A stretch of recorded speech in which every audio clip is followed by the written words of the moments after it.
Just for the effects, I like to add me on last, man, because I'm so old. I'm so geriatric. It's so parlay. It's so NiNi. It's so Yorkie. It's so Rob Mayfield. It's so KFC chicken wing. What's good, y'all? What up, everybody? I hope I got a chance to name everything. I want to go to KFC, man. They say Rob ate all the goddamn chicken wings. Rob got all the honey barbecue wings, bitch. Rob, Them motherfuckers fire. good baby. You eat like a fat bitch. Not in a disrespectful way, but like you slept. I was like, damn. Yeah, I was like, damn, Rob. Nigga, that I felt like pausing. I paused like 10 times, man. I felt like Dame Dash. I'm like, pause, because you Hey, y'all just tuned in. Welcome to the parlay, man. We just kicking it, man. Just it's a Sunday, man. It's the last Sunday in October. Shit, the clocks go back next week, man. It's the last week of cuffing season. If you are involved in cuffing season, Rob, any luck this year on the cuffing season? Man. I'm good. That's all I can say. I'm good. Okay, NiNi, you got one more week. You said what? You have one more week for cuffing season. You know, I don't know if I'm gonna put myself in the game this year, Coach. I just, the preseason was bullshit, and men were smelling like spicy brown mustard. It's better than leftover cock. I thought you were gonna say some shit like that because I'm ready for you this week, man. I felt gay for the last 3 days, NiNi, and I'm gonna tell you why. Why? Why did you feel gay this week? Man, my gator on my cell phone went off. I ain't gonna lie, Rob. First of all, let me ask you, man, before I even say my gator went off. Have you ever read The Coldest Winter Ever, man, by Sister Soldier? Bless you, NiNi. Hell yeah, nigga. I read that shit in high school. That's how I used to that was my conversation piece to talk to girls. Okay, all right, cool. I thought I was the only one, bro. And my wife and I, we was talking about how dope the book was, and they got the sequels, of course. And I put the post up, and one dude commented on the post. I'm like, shit, this might be my gay moment. Nah, if I would have saw the post, Bobby, I would have commented because, no, for real, when I was in high school, I want to say around like my sophomore, junior, whatever year of high school, I seen a lot of black girls reading that book. I'm like, what the fuck is this book? And I see all the cute girls was reading it. So I'm like, man, let me see what this book is about. So I actually went out and bought the book. Or no, my friend let me have it. She was like, I read this book like 4 times. She was like, you could go ahead and have it. So I read it. I'm like, oh shit, I see why they glued to this book. Like the sequels wasn't as good, like Midnight and the other one. But Coldest Winter Ever was supposed to be a movie, like when Sister Soldier was Jada Pinkett was gonna be in it, right? Jada Pinkett, yep. At the height of the popularity of that book, they was talking about having a movie for that for years. I'm still waiting for it to be a movie because I think it'll be a dope movie.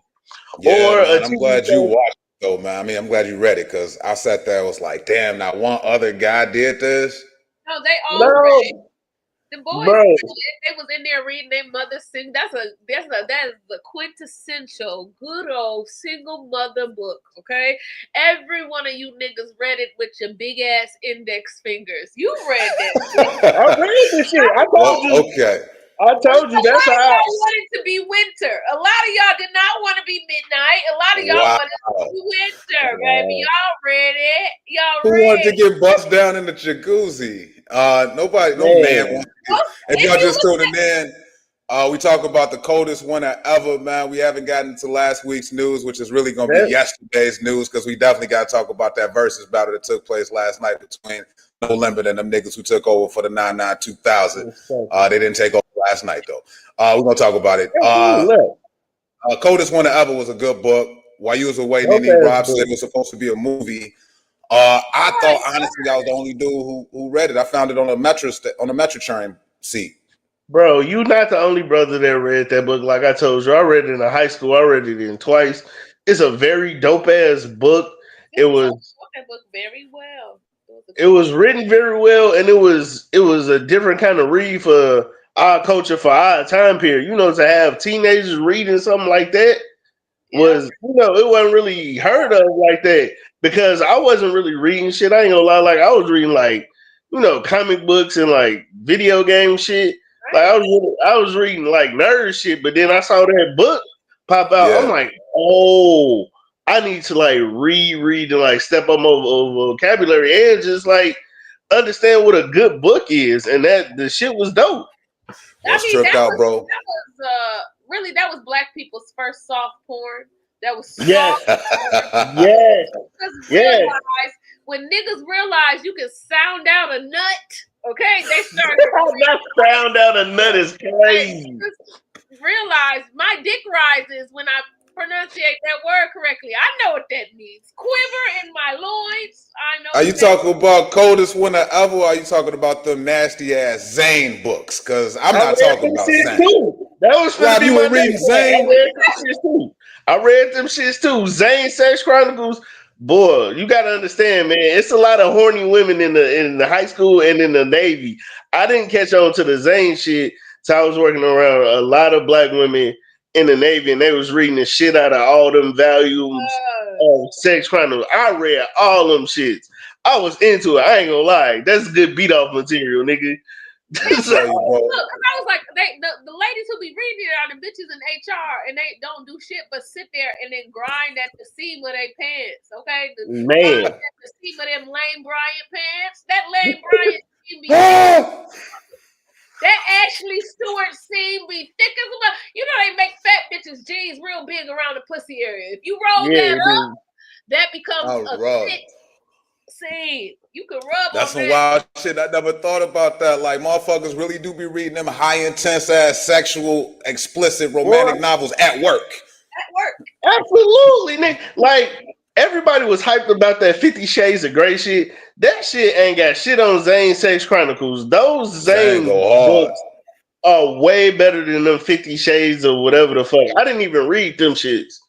I ain't never read them.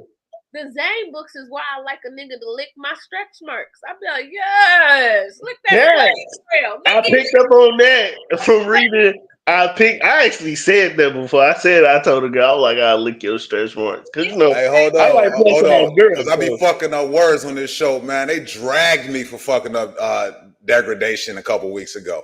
So I don't even want to try this word. But what is it called when you be kissing like certain spots of the body? It's like one of them is the erogenous zone.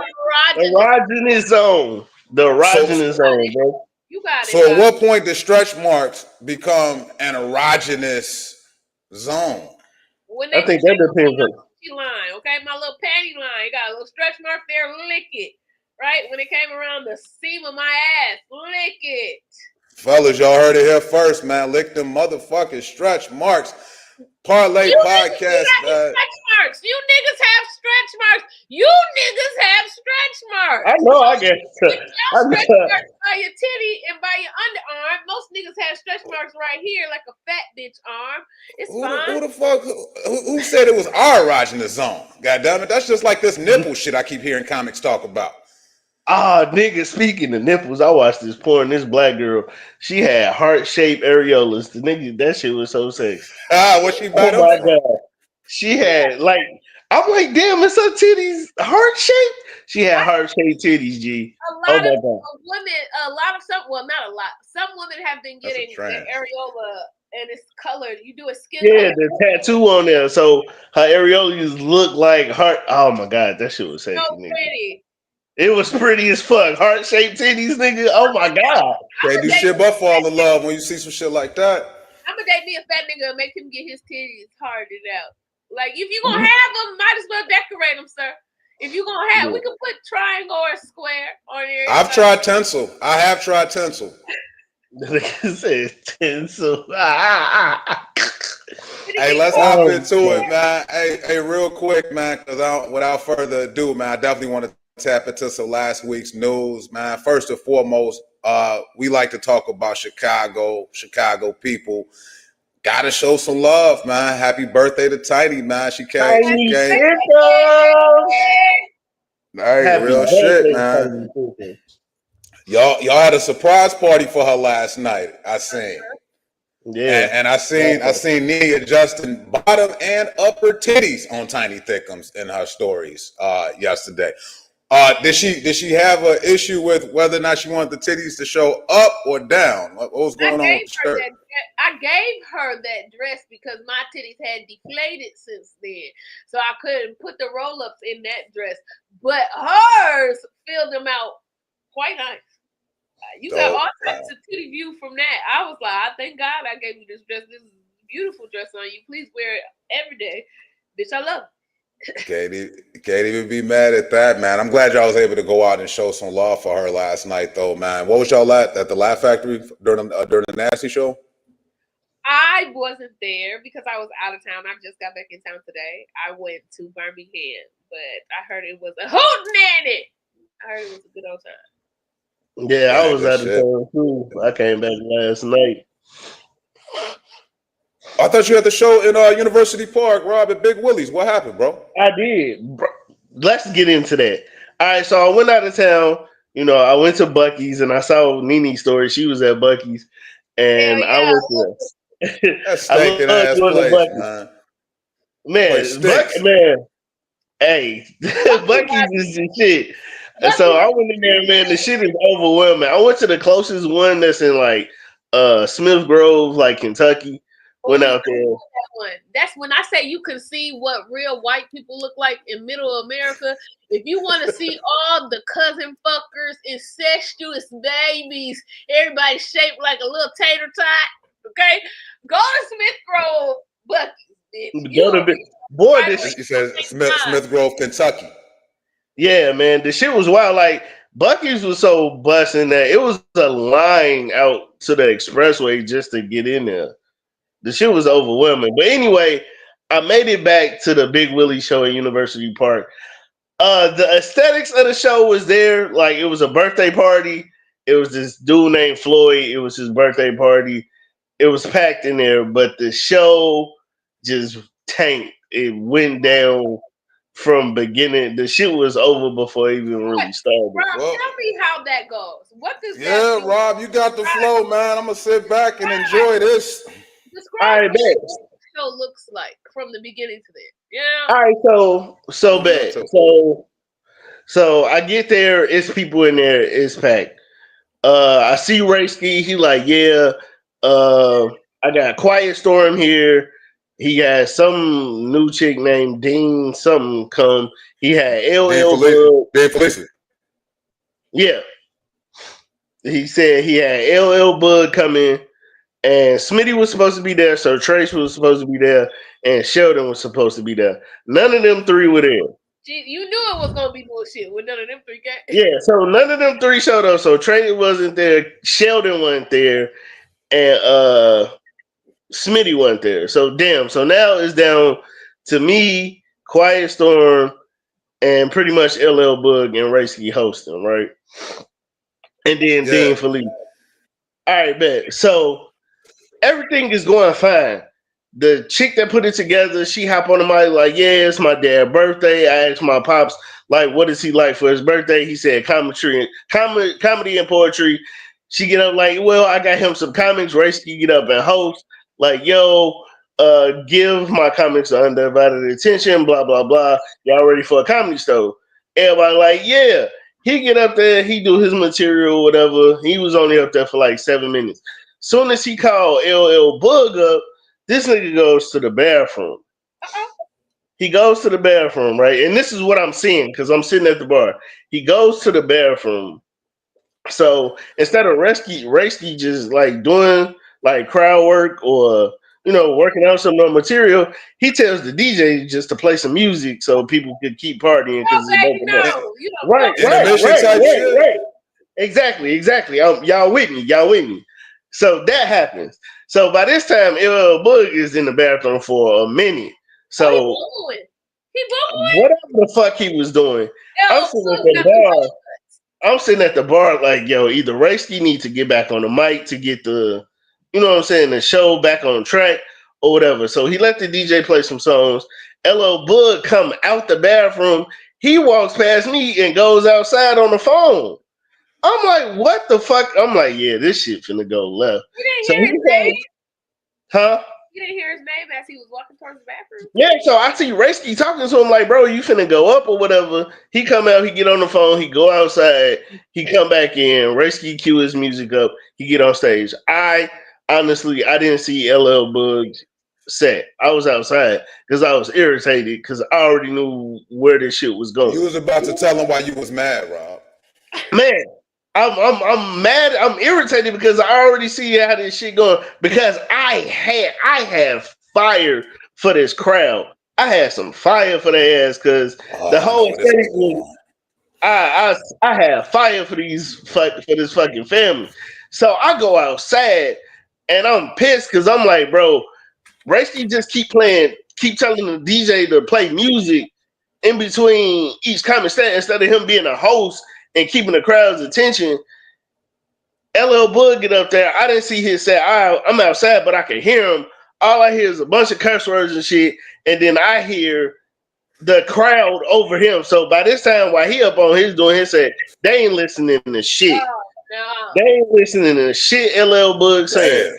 So once he get off, they back in party mode. They ain't listening to shit nobody want to say. He throw what's old girl named Dean whatever. Dean Felicia. He throw her up. Internet sensation, nigga. I ain't never seen her perform. She get up there, I'm outside. Like I said, I'm outside. All I hear is her doing a bunch of cursing on stage. They not listening to her either. Because I walked in, and by this time, half the crowd had moved to the side so they could take like family pictures. So they not listening to the shit she's saying on stage. They all hanging in the corner. Huh?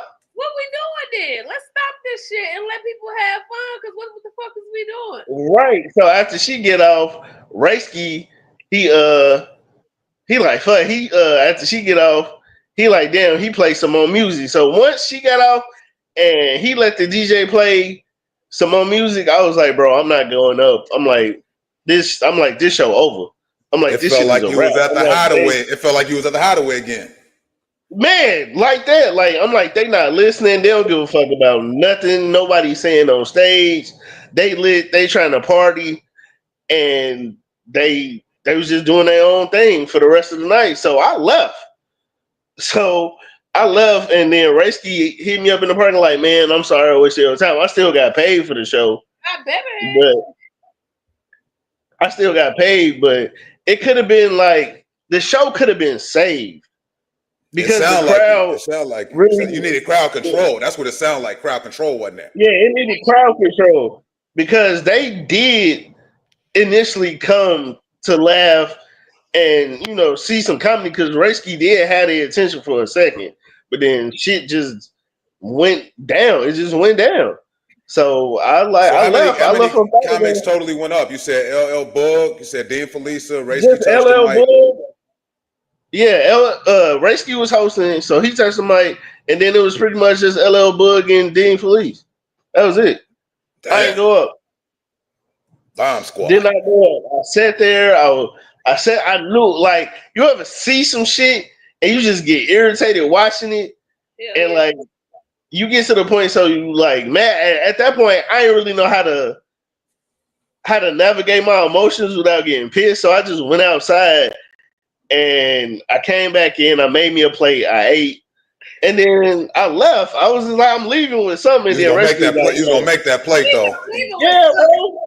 Because we was already there like an hour, 2 hours before the shit even started. So I'm gonna make that motherfucking plate. So I'm Denzel Washington, bro. I'm leaving with something. Bro. I literally came from Kentucky straight to that show. I'm tired. I was hyped to ask. Did you leave early from what you was doing to make it to Big Willie's in University Park? Yeah. So like I literally left at like 1:00. So I got back to my car by 7:30. The show started at 8. So I actually made it to University Park, like kind of like right when shit was supposed to be started. So I was actually on time. I gotta ask you this though, Rob. I'm sure. What's up? It didn't start on time, huh? It did not. Absolutely, it never does. Never does. I gotta ask you this, Rob. Like, I know you. I'm kind. I'm not that nice, but I'm a kind guy, and I just can't work with everybody on that business level no more, man. Are you starting to compile a list yet of niggas that be like, oh, I ain't answering that call? Yeah, man. I'm really starting to. Like how you said last week. Like you feel like you above shows. And it's certain shows that you just not gonna do because you feel like you're above them. I'm starting to feel like that. I be trying to give a lot of these up and coming cats.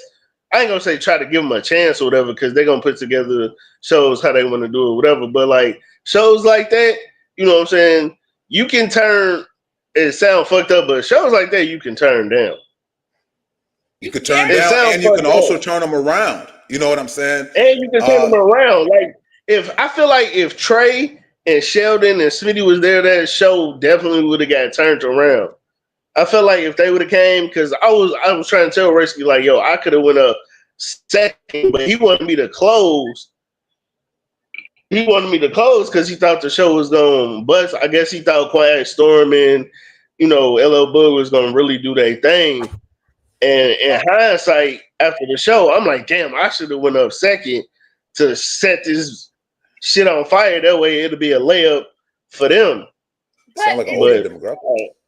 I ain't do that. So if you don't know how to host, right?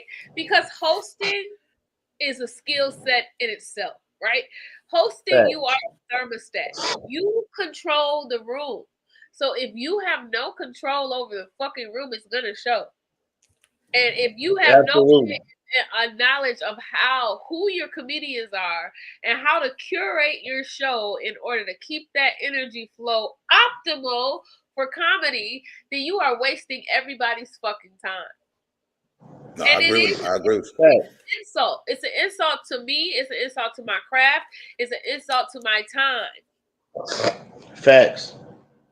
Yeah, and people on the show, we guest, man. Like, we're not hosting the show as an act on the show. You're a guest on that particular show, and you should be treated as such. A lot of times, I don't even want to close out the show in some of these places because it's going to take me 3 hours before I actually touch the microphone. Because there's so much bullshit leading up to the last comic. I'm like, man, I appreciate you nodding at me like, hey, I'm the dopest nigga on this show. You want me to go last, but nah, nigga, let me go second, third. Yeah. So I can leave. Yeah. I've talked to a lot of comedians, and sometimes that headlining position is a hostage-ass position. You're holding hostage. Talk to the people. Right? It's a hostage. Headliner, baby, you're a hostage. Because I'm going to keep you here to the fucking end because especially if you have more people who come out and see you and you have a fan base that supports, a lot of motherfuckers start to keep you hostage and put you later and later in the show. No, motherfucker, I'm not a hostess. I'm not an IG baddie. I didn't come here to party with you. You are not my friend. Shit. I am not canoodling and I am not having a good fucking time while I'm waiting 4.5 hours for you to start this shit. Bitch, I would have had socked you in your mouth and left in the first 30 minutes if I was Hey, real shit, NiNi. Hey, y'all tuned into the Parlay Podcast. We just recapping the weekend, man. Happy birthday again, Tiny Thickums. Rob had a show at Big Willie's University Park. It didn't fare out well. Alan Ford's in the comments saying this is chilling circuit activity at its finest. Last night, I'm sure it was Floyd's birthday, so that was a geriatric ass name. So I'm sure it was a geriatric ass crowd. No, it wasn't though. That's what I'm saying. That's what I'm saying. I had heat for him because it wasn't a geriatric crowd. It was a very lively, hyped crowd. Like it was a very hyped crowd. Like he was 65, but he was in there cutting up. Like I was enjoying just being around him and his family at this point. Oh, he was one of those old niggas who still gangbang a little bit. He was one of them. Yeah, I mean, he came in there. The nigga had an all-black Gucci suit on and everything. He was in there fresh as shit. He was in there making more sense. Oh my God! And he had so many fine-ass daughters and aunties and cousins and grandmas. It was a grandma in there with a walker with a fat ass. Oh my God! I was ready for this crowd. They was It's hyped. the They last wanted to week see of cuffing jokes. season. You could have grabbed you something, nigga. You could have told the crowd that you had motherfucking Boy, coldest I'm winter talking about. ever in your hand.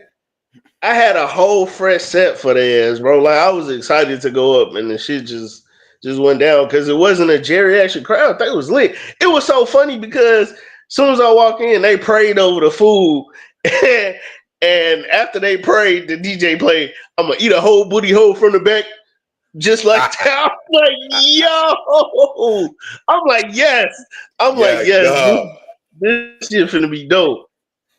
Hey, bro, that remind me of a back to school event that I went to, man. They was doing all this righteous, positive shit. Then next thing you know, they start playing Young Nigga Move That Dope right after Man, cause I had jokes for that because they was playing what was that? What's that? Yo Gotti? Was they playing Yo Gotti? He was like in the 80s, crack baby. All was in there like, yeah, crack babies. I'm like, yes, I'm finna have fun with this crowd. Well, you know, Rob, the way you operate, man, you operate as a comedian. You're a writer, man. And I was looking at Mark Henderson's post. They was talking about he gave a shout out to all the comics, right? Shout out to Mark Henderson. Shout out to Mark, man. We gotta get him on here. Yeah. I think he's still out in New York doing this damn thing and shit, man. But he was saying he put up a post about comic versus comedian. You know, and I don't know if is it a difference? Did y'all know that? People try to tell me their ideal of the difference. I think I got a concept of the difference between a comic and a comedian. I think. Can you explain it to me, bro? Because once again, I prove how novice I am as an American citizen. I don't know definitions of everything. What the fuck is the difference between? I think the comic is the craft, the journeyman, like what we do. We're the comics. We're the stage. We hitting open mics. We doing shows. That's a comic. Comedian, on the other hand, could be anybody. Like people still call Kenan Thompson a comedian, but he's a fucking actor. Kenan Thompson don't have no stand up, none. He's a comedian, but he's an actor. Kenan Thompson don't do stand up, bro. No, Kenan Thompson has never done stand up ever. He's just a good comedian. He's a good comedic actor. He never did stuff. Same with Kel. That nigga just started being funny to me like a year ago, man. I ain't even gonna lie, man. Kenan Thompson was not funny. He wasn't funny as a wild and crazy kid. He wasn't funny as Kenan and Kel. That nigga got funny like a year ago, man. I think he started fucking black holes, bro. But it could have been his writing. You know what I'm saying? He could have. Not funny to me. Like he was never like, aha. If I'm thinking about a comedian, I'm not thinking about fucking Kenan. I'm just shit. I think white people love him. White people love that nigga. And see for me, the orange soda. You think about Kel? Didn't know I think about Kenan. Kenan was Kel always Mitchell was fun. Yeah. Kel was funny. He's working HR since 12 years old. That boy always had little pet titties on him. And see, that's the comedic. And see, that's the comedic side. That's the comedic side. And that's not necessarily a comic. Yeah. That comedians like people. You guys, what AI says? AI says while the terms comic and comedian are often used interchangeably, many in the comedy world draw a distinction based on a performer's style and format. A key difference is summed up in the classic saying, a comic says funny things, but a comedian says things funny. What the fuck? That's what orange is a color and an orange is a fruit. Get the fuck out of here. A comic says funny things, but a comedian says things funny. I'm not really... It's tomato ass shit. That's what I don't like.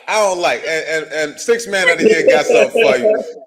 Our 6 Man of the Year got something for you, Rob. Hey, that don't look like me though, nigga. That looks like Mark Henderson. That looks like Mark Henderson down there. Hey, I don't know. Can he bomb if he didn't go up? Can he bomb? No, he's with our 6 Man of the Year. If y'all just tuned into the Parlay Podcast, Alan Ford is the 6 Man of the Parlay. he does these things on the spot, of course, with AI, because this don't look Just like the dog nobody. in the Big Willie's bar. Yeah, I man. hate AI. He's saying the show about. Oh yeah. I mean the That's show what he's saying. bomb. With so many people, it shouldn't have went the way it went. Man, it just happens that way, man. But that's why I tip my hat, bro, like to people like Marlon Mitchell, Baldhead, and this is not my style of comedy. I ain't no rah-rah ass nigga, man. Like when I get in those environments where it's just too much ruckus, I kind of clam up like, yo, man, these motherfuckers ain't here to listen. And I don't understand when I say Marlon does that seamlessly. That nigga knows how to come into a room and say, "Look at my light bright ass." Like that nigga learns how to go into a room, and I don't care what you're doing. It can be a fucking wedding or a funeral. You're going to give him his minutes while he's up there, and that's what I love about watching that man work. He is the essential thermostat. Man, speaking of man, I heard he lost his wife over this past week. Marlon Mitchell. Oh wow, I didn't hear nothing like that. Yeah, it's been going around Facebook, man, and he one of the dopest cats, man, I've ever seen. So when I see people like that, you know, that's giving so much to the craft, and he's always in a good mood. And anytime a smile is taken away from an individual like that, a laugh is taken away from an individual like that, even if it's just temporary as he goes through that grief, my heart goes out to him and his family. Marlon Mitchell, man, you got my love, bro. Man, real shit. Real condolences. I ain't know that. I ain't really been on social media today. I've been chilling, so it's a lot of shit I miss. Yeah. That was a big deal, man. Also, big deal last night, man. Pivoting off of that, man. We had that versus battle last night between Cash Money and No Limit. Man, shout out to them niggas out there, man. They did their thing, man. Big time for New Orleans. That was a big time for Louisiana. I knew No Limit was gonna come away with the dub because just off the strength, my reasoning was just off the strength it being No Limit. Yeah, NiNi, I know you don't fuck with neither one. It sounds like you don't sound like you rock with Cash Money. I mean, they were cool to shake my ass to and stroll to when I was in college and middle school when I went to juke and shit like that. You was busting it open for the 99s and the 2000s, but the niggas was gay. Them niggas was gay and wearing big t-shirts and kissing each other on the mouth and living out their big mafia family ties. Let's have a big sleepover and everybody stay and let's kiss each other and fuck bitches and sort of DP together and rub dicks. Are we talking about just the Cash Money camp? Because I don't feel like this camp. I've never heard something like this out of No Limit. Mia X looked great, by the way. Bruh. Mia X looked great. Yeah. Yeah, up there did her thing. Mia X looked great, by the way. She did great, man. Like I watched it, and I feel like Cash Money just didn't look good as a unit. That's because Birdman been fucking them over out of their money for how long? You could just say Birdman been fucking them and cut it. It'd be a true statement. It could be that too. You could just I mean, do you really fucking them? That's release the stunner files? Like for real, man. Who the fuck wants to work with somebody who's stealing money from you? Release the stunner files. Birdman been fucking them with these Stevie Wonder glasses for the past fucking 20 years.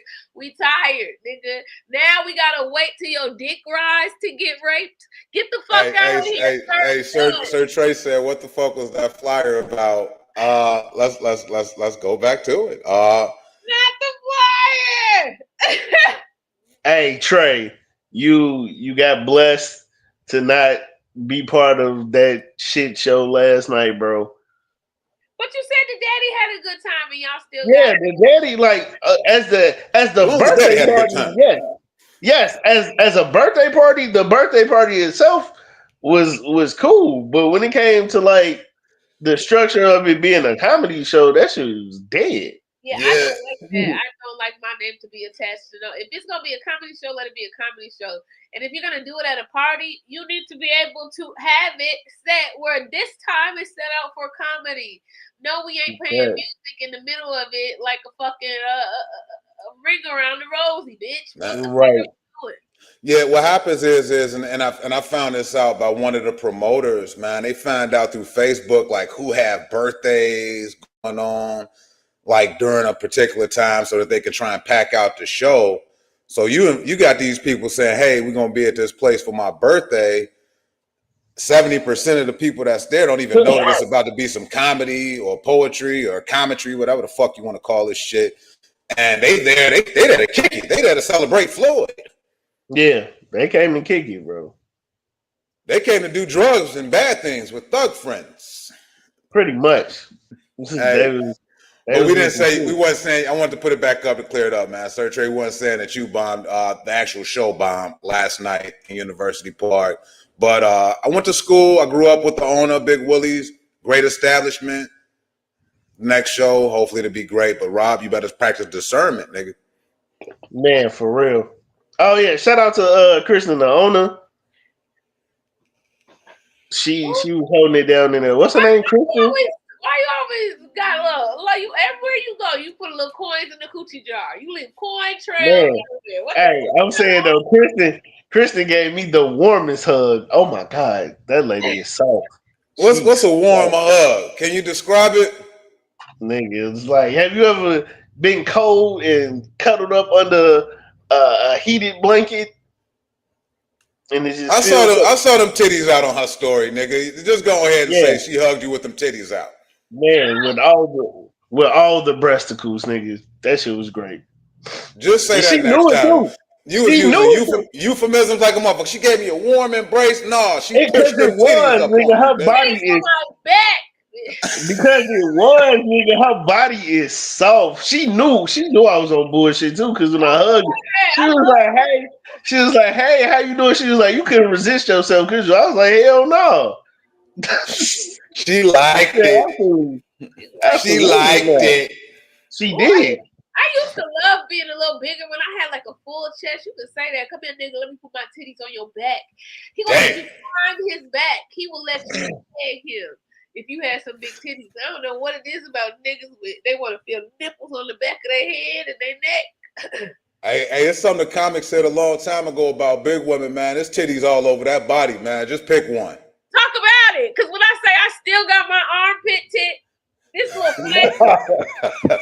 Ooh, baby, if you never had a little bat wing sex, that's because you ain't living with a bitch. A bat wing sex is good, especially if you do it from the back and you cut your dick long enough. I could lick the tip, come to the front. I can lick that tip when it comes to the front. We don't have what is for the light up no more, man. God damn, NiNi. I'm telling you, fuck with a fat Christian bitch. Not the dark wing duck arm and shit, nigga. God damn. Ways to get around fornication. God ain't never said shit about little fat armpit sex. Come here. I told you about the time I was dealing with this morbidly obese woman, man, to smashing her belly button.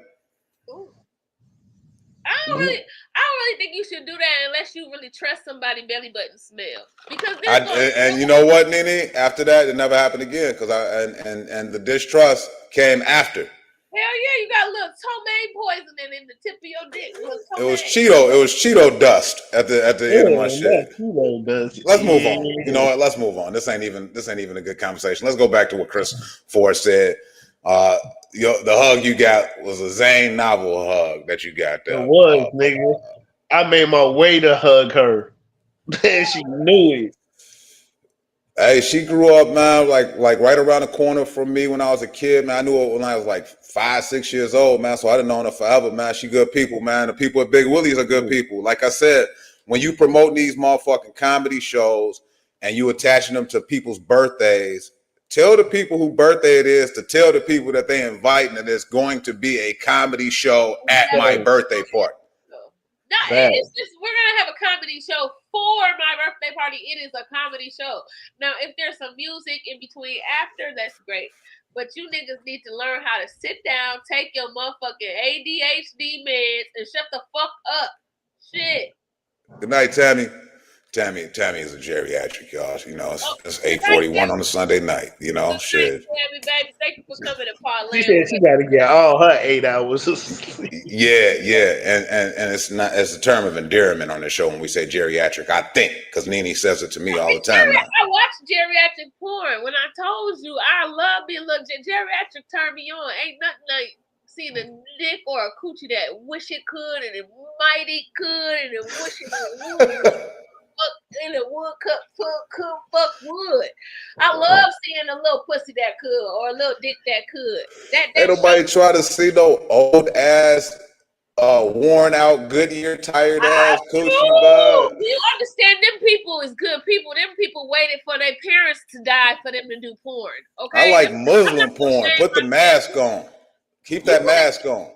Would you not do geriatric porn if somebody is paying me when I'm 60 to get up there see these fruit roll up titties and this pruny ass pussy when I'm 60, 70? I'm showing it. I'm showing. Come on. You said fruit roll up titty present, and then you said the other thing in the future. These ain't finna change. These already got I earned my geriatric trust. I done lost weight. Okay, I done earned geriatric titties. Okay, what I'm doing is I'm loading ammo up for your ass, NiNi. For every time you fuck with me, I got to pinpoint geriatric. I'm saying about myself. This is what you don't get. Comedian self-acceptance is the motherfucking key. Okay, say it about yourself. Know who you are. Know what you're talking about. Understand that I grew up a fat bitch, just like you, Bobby. I grew up a fat girl. Okay, understand that. I'm glad I was fat before the pandemic, though, because a lot of y'all motherfuckers out there got fat during the pandemic and don't even know how to act. Y'all motherfuckers walking around all depressed and shit because y'all sat there for 2.5 years eating every goddamn thing, and now everybody want to say that fat shame and shit. Where was you at in 1994, motherfuckers? Where the fuck was you at? Everything was fat. Where the fuck was you at when they put every big bitch in the blazer, okay? Every big bitch on the screen had a blazer on. You stuffing that big bitch in layers of clothes trying to cover up that fat. We see the fat. She just looks fat and stuffed and uncomfortable now. Where was you at when I had to go to fucking Lane Bryant in middle school? Stop chafing, bitch. Well, nigga, that when I was... Hey, shit, I was giving you some soundtrack music, nigga, because shit, you was sounding like Mike Sam for a minute. I'm like, where the fuck did I put the hit 'em up instrumental? Shit. Come on, Bobby. You grew up a fat preteen. We was fat when it wasn't okay to be fat. You had to fight in your life every day to be fat. You had to be funny. You had to have charisma. You had to have a personality to be able to fucking get in on these motherfuckers. This is when I say being fat has made me and molded me. I can look at a motherfucker and read 100 things about you, and about 75% of them are going to be true. Well, your ass was that when my arms had cleavage. Yak dog. I want to send Yak the link. I want him to hop on, man, because we want to know. We want to kind of do a where are you now with your sobriety. Hopefully you're not like that other nigga who's 188 plus 2. Man, fucking Sykes lying ass. Hey, Sykes might be the biggest liar I ever met in my entire fucking life, man. That nigga teaches lying. Jesus Christ. That shit's wild. That nigga lies so much, man. You don't know when that nigga telling the truth. Every time he lied, he get ashy. Y'all don't realize that? He look ashier every time he lied. That melanin drained from him every fucking time. I be like, oh boy, you look great when you lie. When you lie, baby, you look like a washed pair of Dickies, bitch. What's wrong with you? You look a washed pair of. Hey, the nigga Sykes remind me of Luther on Set It Off. I can always tell when that nigga got a little money. I can always tell. We're gonna see if Yak could join us today because I got a question. I seen some shit on Yak's page earlier this morning. Apparently, Yak got some Mexican neighbors, and they had a fully sanctioned mice race. What the fuck? Yeah, I want to ask about that too. I do want to ask about the sobriety. I want to see that. I'm low key intrigued. I want to see how you, because Mexicans ain't got shit but time. Okay, and they be petite. So I want to see, how did you set up this mini mice trap? I'm so excited. I'm excited to see it. I hope he was able to record it, show it on there. Again with the verses, man. What'd you say, Rob? Nah, I'm saying with the verses, I knew I ain't watched it, but I had a feeling Snoop was gonna come out there because people forget Snoop was signed to No Limit back in the day. I knew he was coming. I felt it coming. I'm like, yeah, Snoop gonna come out and No Limit gonna take this fucking verses. Like, as much as Cash Money took over for the 99 and 2000, you did that shit on the back of No Limit.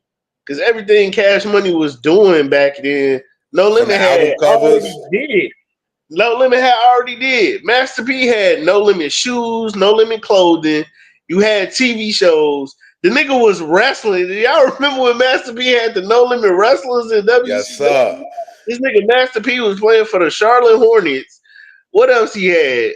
He covered all bases. He covered everything. When he came out with the rap snacks and all them chips and noodles and shit, people was like, why is he doing that? I was like, that nigga done did everything else. He did everything else. And the rap snacks is actually pretty good. Like, the chips is decent. The chips be okay. I disagree. They're not pretty good or decent. God damn it, they're fucking excellent. The rap snacks, right? The Little Romeo's the best. Sometimes they be over seasoned. He's contributed into the high blood pressure. Sometimes he is over. Like, come on, bitch. Like, just because you got all to nutrition and shit, man, don't come for the rap snacks now. You know you wasn't saying that shit when your ass was 300 plus. A whole bag of seasoning for 10 chips. It's not like you niggas put hella chips in there. Y'all. But you ain't even thinking far enough. You don't even think. Master P grew up in the projects. He was forward thinking. He wants you to put the rest of that seasoning in your ramen noodles.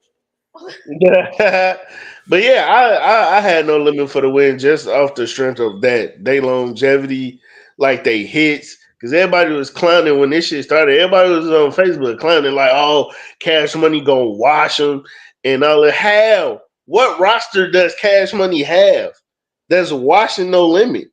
What Cash Money roster? Not Young Money, not Drake and Nicki. I think people are confusing Cash Money with Young Money. And a lot that's what that was. Cash Money.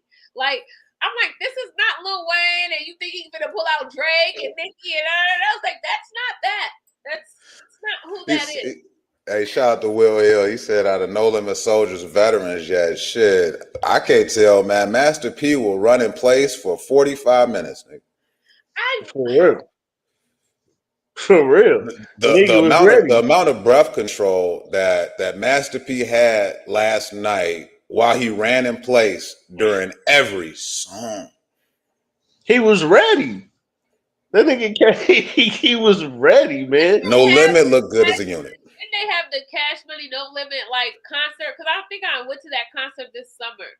I think I went to like a I want to say they did combine them two for one, but I hate that, you know, whatever took place within or internally with Cash Money caused all that bullshit at the end because Baby said something to Turk. And then, hey, Rob, you remember Thick Ass Mercedes, man? Yeah, that never came out. So that one song, I could think in your eyes and tell you wanna fuck. You know that song? Oh, you ain't gotta say too much from the look in their eyes. I can tell you wanna fuck. Yeah. There it is. Yeah. Okay. Karaoke ass niggas. All right, you karaoke ass niggas. That was a moment. All right, so it was on Mercedes' album, right? So nobody knew this. Matt came out last night and rapped her shit. Mercedes hop on live, man, and she about to sue these niggas. Wow. I don't think she got the legal fees to sue. Do you know how much money it takes to sue? Everybody said they gonna sue until they gotta pay the lawyer their first deposit down payment. But you know you got that ambulance chasing ass nigga out here going through the sea of niggas like Jaws. the nigga that they sicked him on Shannon Sharp. Who the motherfucker? The nigga against Diddy, the white guy. You know what I'm talking about? The attorney. He's like a shark through a sea of niggas.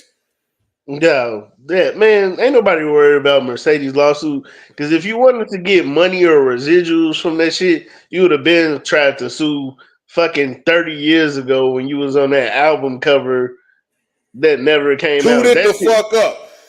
That album, I was still in high school when you was bent over on the front of that car. You see how niggas never let a bitch live down her shit. You always gonna be, I was in high school when you had that bitch tooted up.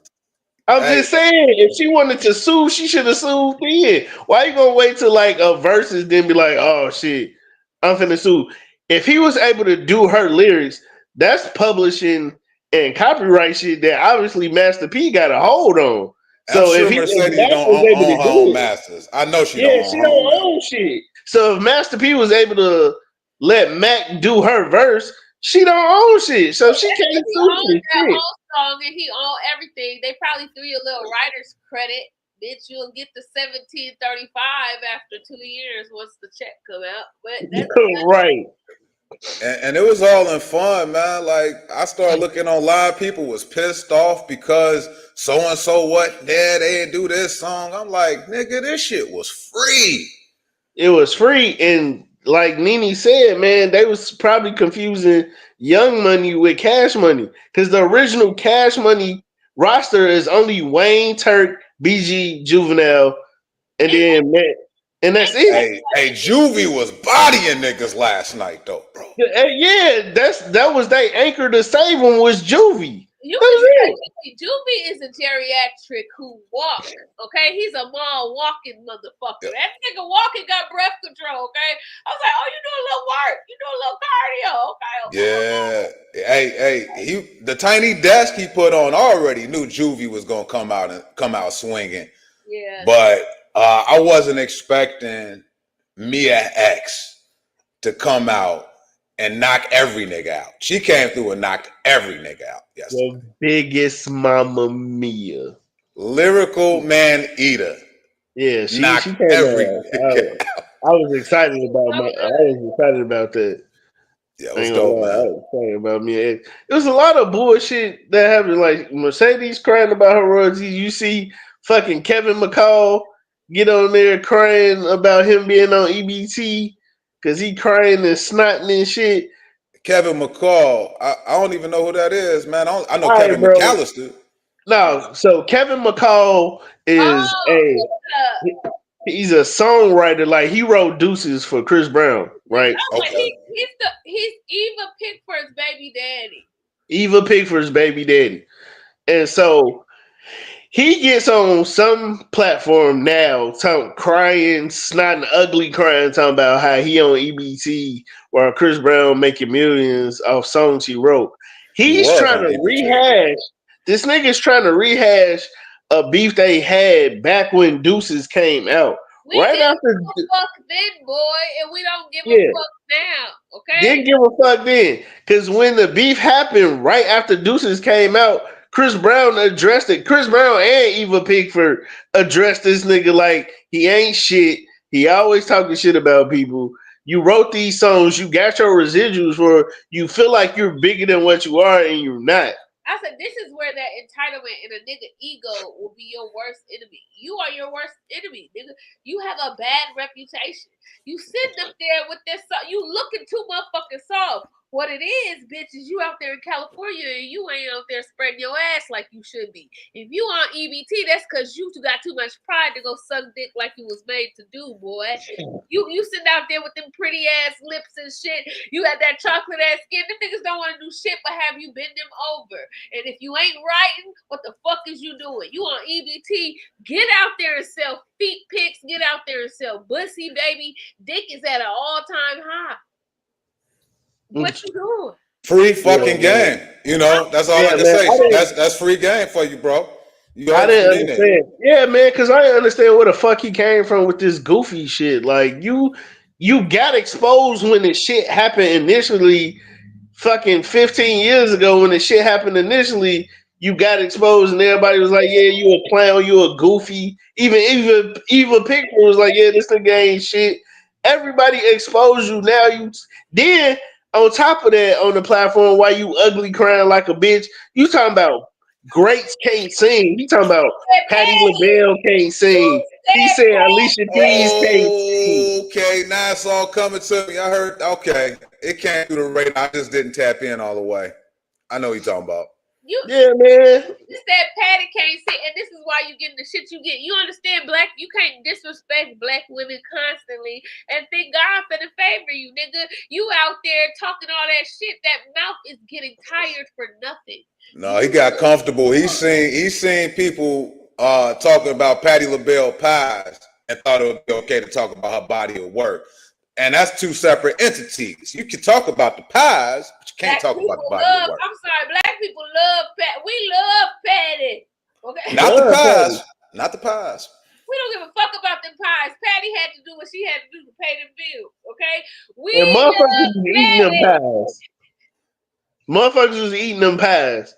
Them motherfuckers was eating them pies cold. I don't fuck with no Patti LaBelle sweet potato pie. I'm good. I didn't grow up with it. I'm not gonna eat it as an adult.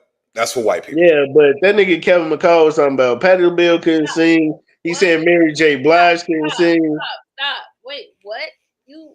What the fuck did you say, you obese motherfucker? Did you say sweet potato pie is for white people? No, I said I don't eat Patti LaBelle's pies. Patti LaBelle's pies are for white people. I grew up on my mama's. Yeah. Oh, I thought you said sweet potato. I was going to be very offended. You thought I said pumpkin pie.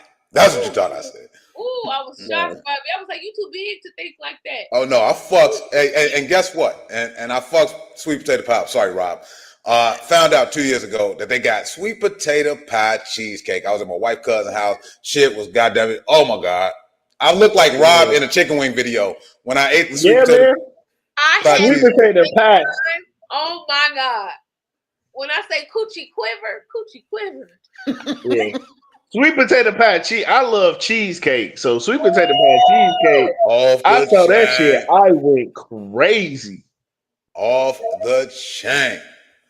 Hey man, let me tap in real quick. We got some shit. I don't have no visuals up, man, because I was clearing my cache because we had some technical difficulties last week. What? You was clearing your cache. Okay.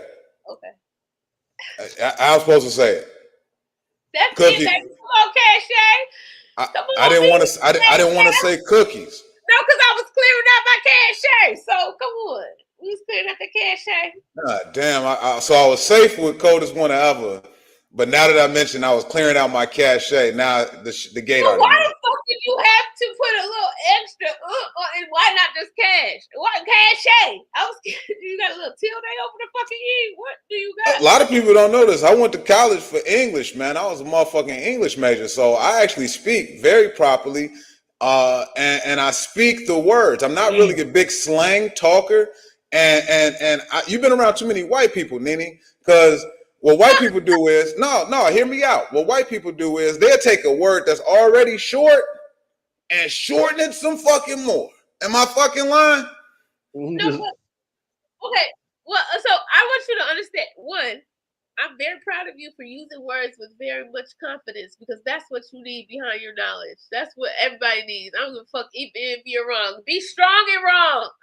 The confidence will get you there. But my last name is Wright, so I'm always gonna be right. Nigga, it's pronounced cash. And the only reason why they put the E it's on French, nigga. It's not. It's pronounced cash. The only reason why they put that E on it so it's different, so niggas don't put it and mix it up with money. So what the A for? What the E for anyway? What the E for anyway then? To differentiate between the word cash for cash and then cash for cash. It's a CHE and it's not a SH. CASH is cash and CACHE is cash. Oh shit, man. Hold on, man. Let me get bro in here, man. Hold on, man. God damn, man. What up, Yak, man? You been sitting there patiently and shit, man. Can I get some help? We cleared our cache to have you here, nigga. Say thank you for letting us clear our cache. sober, healthy, and handsome. How you doing, Yak Dog? Man. How you say it, nigga? Do you say cash or do you say cachet? I say both, depending on where I'm, what I'm doing. I say cash or cachet. Because on some video games they call it cachet, so that's what I call it that. See what I'm talking about? The niggas is wrong. They probably Italian and was sucking each other's dicks when they was making them up. All right, enough with the gay shit. Anyway, yeah, dog. Hey, tapping in with you, man. I know that you had an eventful morning. I heard that you was one of the judges at the sanctioned mice race with the what the fuck, bro? How does shit like that occur? That shit was so funny, man. Let me tell you something. I live an interesting life, man. I meet very interesting people in my travels. So one of my Mexican homies, he's a new comic, but he invited me out at like 5:00 this morning and shit. It was like, yo, we kicking it and shit. Pull up to the crib or whatever. I'm like, I bet. I go out there and fucking kick it with the people and shit. Beautiful, beautiful Mexican women out there, man. Beautiful Hispanic women. I'm so glad ICE didn't raid them. These niggas had ring girls? Yeah, man. It was crazy work. It was a sanctioned mouse race, dog. Yeah. A sanctioned mouse race. Now, mind you, I'm sober. All right. So everybody else is fucked up, but I'm sober and I'm just looking at this shit like, first of all, who caught the mice? Second of all, who trained the mice to race? Who is the mice? Anything. They could cook anything. They could do anything. Duh. I was just trying to figure out who the fuck was the mouse goddamn the mouse wrangler. Who was the mouse wrangler? And mouse whisperer. The mouse whisperer. Who was the mouse Don King? Like, that's what I'm trying to figure out. How did you train these mice to race each other? And the mice knew exactly what to do. They didn't go off the path, they didn't go off the course. They ran the course to get to the little cracker with peanut butter on it. And that was it. And these motherfuckers was betting real money on these mice, bro. Because you could really train mice. That's what they do for science experiments and everything. But you niggas bomb. Like, to do that around Chicago, I love that. I'm cracking up at the fact that I actually believe the story. At first, when I first saw it, I'm like, all right, Yak ain't been drinking, but he ain't never mentioned any other illicit drugs. You know what I'm saying? I'm like, this nigga woke up high. This couldn't have happened. No, sir. I've not been doing anything. This is, as a matter of fact, today makes 61 days. Congratulations! Big time. That's big time. How's because the same thought that you had is the same thought I had while I was watching it. Like, did I accidentally take some shrooms or something? And this is just a trip that I'm having? Like, that I just didn't know. Why was it at 5:00 in the morning? Are they all getting off at work that time? Or like, listen, I learned a long time ago to stop asking Hispanic people questions about when they kick it. I grew up around a bunch of Mexican people, and when I was in the military, I was like slightly adopted by a Panamanian family. So Hispanic people kick it at all times of the night, day. They don't give a fuck if it's liquor involved. The fiesta is happening. Yeah, there's some Mexicans across the street from me that have been partying for the last 3 goddamn days, nigga. Shit, this car's in the grass. That's because they try to put money on ICE agents' heads, so motherfuckers got money for parties and shit now. Man, shit, this shit. They might be on some they on some Anne Frank shit now. The whole time, all you hear is the Mexican trumpet. Hey, if y'all tuning in right now, man, it's the Parlay Podcast, man. That's Rob up top. I'm Bobby Wright. That's NiNi down below. We got Levi the comedian. This motherfucker, man. 61 days sober, man. Not even in rehab no more. You back in these streets. You back around temptation. You back on these stages. How you been maintaining? Yeah, how is it? Dog, it's mind over matter. You know, I have a strong mental capacity. So for me, it don't even bother me. Like I don't have urges. I don't, even when I'm around people. The one thing that pisses me off is that now smelling liquor on people really bothers me. It's just like, fuck, you stink. It stinks. Is your But nose more sensitive to it? Do you think you can smell it? oh hell yeah, it's way more sensitive to it. Like a motherfucker that just drank one drink, and I just be like, God damn, you smell like liquor. So is that's the only weird thing about it. But other than that, bro, this shit been a breeze. It's been easy peasy. Have you been bartending again or performing around drinks like that since you Oh went? yeah, I've been to bars every night since I've been home. As a matter of fact, I'm getting ready to go open my open mic at a bar Oh tonight. yeah, that's where you at right now, man. I'm like, No, I'm at the shit. crib right Honestly, now. I thought you was over there at the mosque on 79th, bro, because you got this whole hotep thing going on right now. You look like Big Brother, Big Brother Akbar It do look over like here. touch paneled walls behind you. It look like you in a. Nah, I this also is my thought you might basement. have been the new version of Crazy Bone. That's also an option. Don't he kind of look like Crazy Bone from far away? You got to squint a little bit. How's the open mic been going, bro? That's tonight at where you at? What's the location? At the Licorice Lounge. The licorice. Um, I've never yeah, heard of these places. We like what is the licorice? it's a lounge. It's a bar. It's on 87th to St. Lawrence. Okay. Yeah, man. We start at 9:30. I'm actually running late right now because I'm sitting here playing Hogwarts Legacy. So Oh wait a I'm minute, you're not finna. even at the location yet, bro. You still at the No, I'm crib? at home right now. I'm at home. And it I'm in starts my in basement. 23 minutes. The show starting. I live 5 minutes away. So All right, well, we ain't gonna hold you, man. We're gonna get back into these motherfucking segments, but what we want to do is make sure you keep up the good work, man, with the sobriety holiday season coming up, man. My first year sober, that was a hard thing going through like Thanksgiving, Christmas, and New Year. So just stay prayed up, man. Stay disciplined. oh man, no good. Like, I done been to goddamn birthday parties. I done been to goddamn after hours.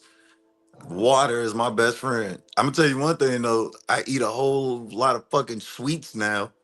Yeah, it's got alcohol and the sugar, man. That happened to me too, man. Yeah, Hey, fuck it. next time, hop on earlier, man, before your mic so we can chop it up because I love getting into these conversations about the sobriety. I don't talk Well, about they it I've been much. sitting backstage for goddamn 30 minutes listening to y'all talk about Kevin McCall and goddamn. I was sitting That was backstage my for 30 fault, bro. minutes. I'm over here. My lighter wasn't working, and I didn't see when you popped in, man. Now, shit, I only got 4 minutes of Yak Dog. That's my motherfucking fault, bro. Nah, We appreciate any time. I was sitting down taking notes, writing down how many times NiNi was gonna say gay while I was sitting back there. It's It was like 3. 237 times NiNi You called ran out of somebody paper gay and ink. while I was sitting backstage. And altogether, since I've been watching the podcast, it's been 562 times. So Hey, I hope you got a chance to watch last week, man, because that's what we're about to talk about once you bounce off. We got a recap last week. Mr. On My Grind was on here talking about he was in a On My Grind circle jerk.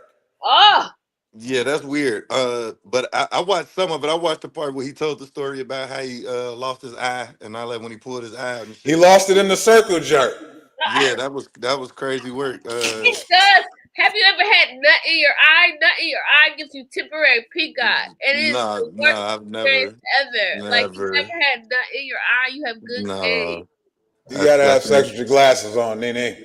that is something Sorry. I've never experienced. NiNi looked like she liked nut on her face though. Like so, I I don't could. like nut on my face. I like nut on my but you will come anywhere on my body, but not my face because the face your pH balance is off and I'm not gonna have acne trail for no nigga. What the No, fuck your you walking pH around with balance pH is strips? off. How do you know every nigga's pH is off? How do you just automatically assume that? Nigga, I seen you take a sip of water once in the 72 days that I know you. Your pH is off, nigga. I know. I have That's great crazy pH, work. man. I got pH strips in my back pocket. That's wild. That's crazy work. All right, family, I love y'all, man. Let me get up here so I can make these Hey, people Yak, we laugh. love you back, man. You keep up the good work, bro. I'm gonna see you soon, man. Tell your mama, say hey. Yes, sir. She been looking for you too, boy. Man, send my love, bro. Yes, sir. Bye. All right, peace, Peace, bro. man. Now back to the circle jerk. That was Yak Dog. Y'all just tuned into the Parlay Podcast, man. 61 days sober, big time, man. Again, happy birthday, Tiny Thickums. And shout out to Diane Quarter and shout out to B. Cole for showing love to Diane Quarter tonight. Shot to go fly. to that shit. I wanted to go to that shit tonight. I forgot it was tonight. I wanted to go to that shit. I think we could have went and made it to the podcast. That's on us, man. We should have made it. Happy birthday, Ty Riggs, too. I think his birthday today. Happy birthday, Ty. I think it was either yesterday, the day before. Close enough. Happy birthday, Ty. Birthday, Ty. Yeah, man, that shit for Diane Quarter was dope, man. I was talking to B Cole when he was putting it together, like when it was just an idea. When he was just talking about putting it together and the type of award he was gonna give her. Like he had a model how everything was supposed to look. So I hope he pulled everything off like he was telling me how it was gonna be presented and the award she was gonna get. So man, blessings to B Cole and Diane Quarter for acknowledging like great Chicago comedy. Yeah, thank you. Yeah, man. Real. B Cole is one of them. Oh, okay, Ty. Hey, it's today, man. Yeah, I'm like, I knew his birthday was today. I'm like, man. NiNi, go ahead and hook Ty up for the birthday. What a retwist? No, with a Zane novel hug. He said with a Zane novel hug. I joke, I kid a little. Feel on my butt. I'll let you feel on my butt and choose what cheek you would like to feel on for your birthday. You get 1 minute, a full 60 seconds. Man, you ever felt on somebody's booty too low and found out they coochie stank? You smelled your middle finger? You be like, oh shit. That is wild. Like, damn, shit, I ain't. But back NiNi to the don't like hugs, no way, man. I don't.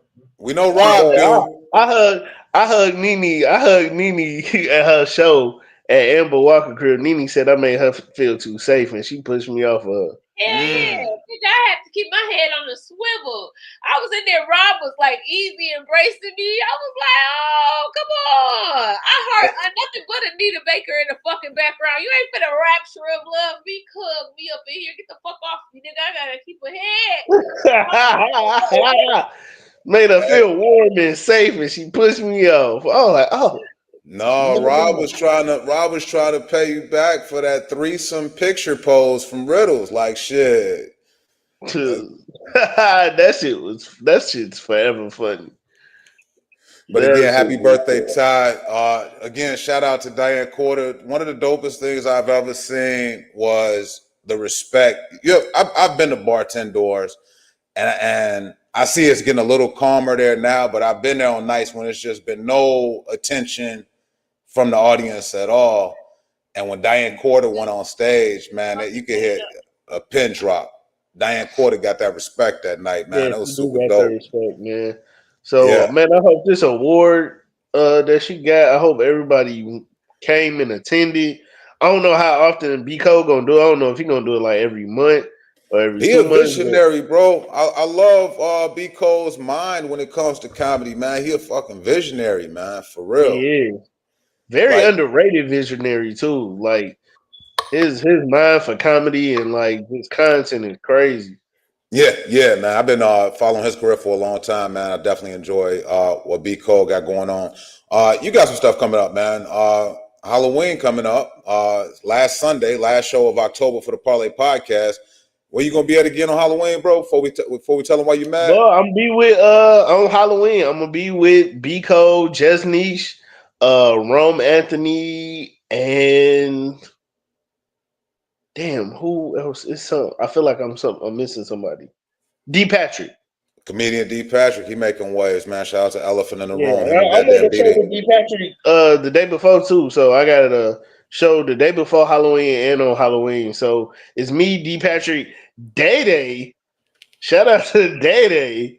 Shout out to Day Day. I love her. Man, Day Day how? Okay. I know like 10 Day Days, nigga.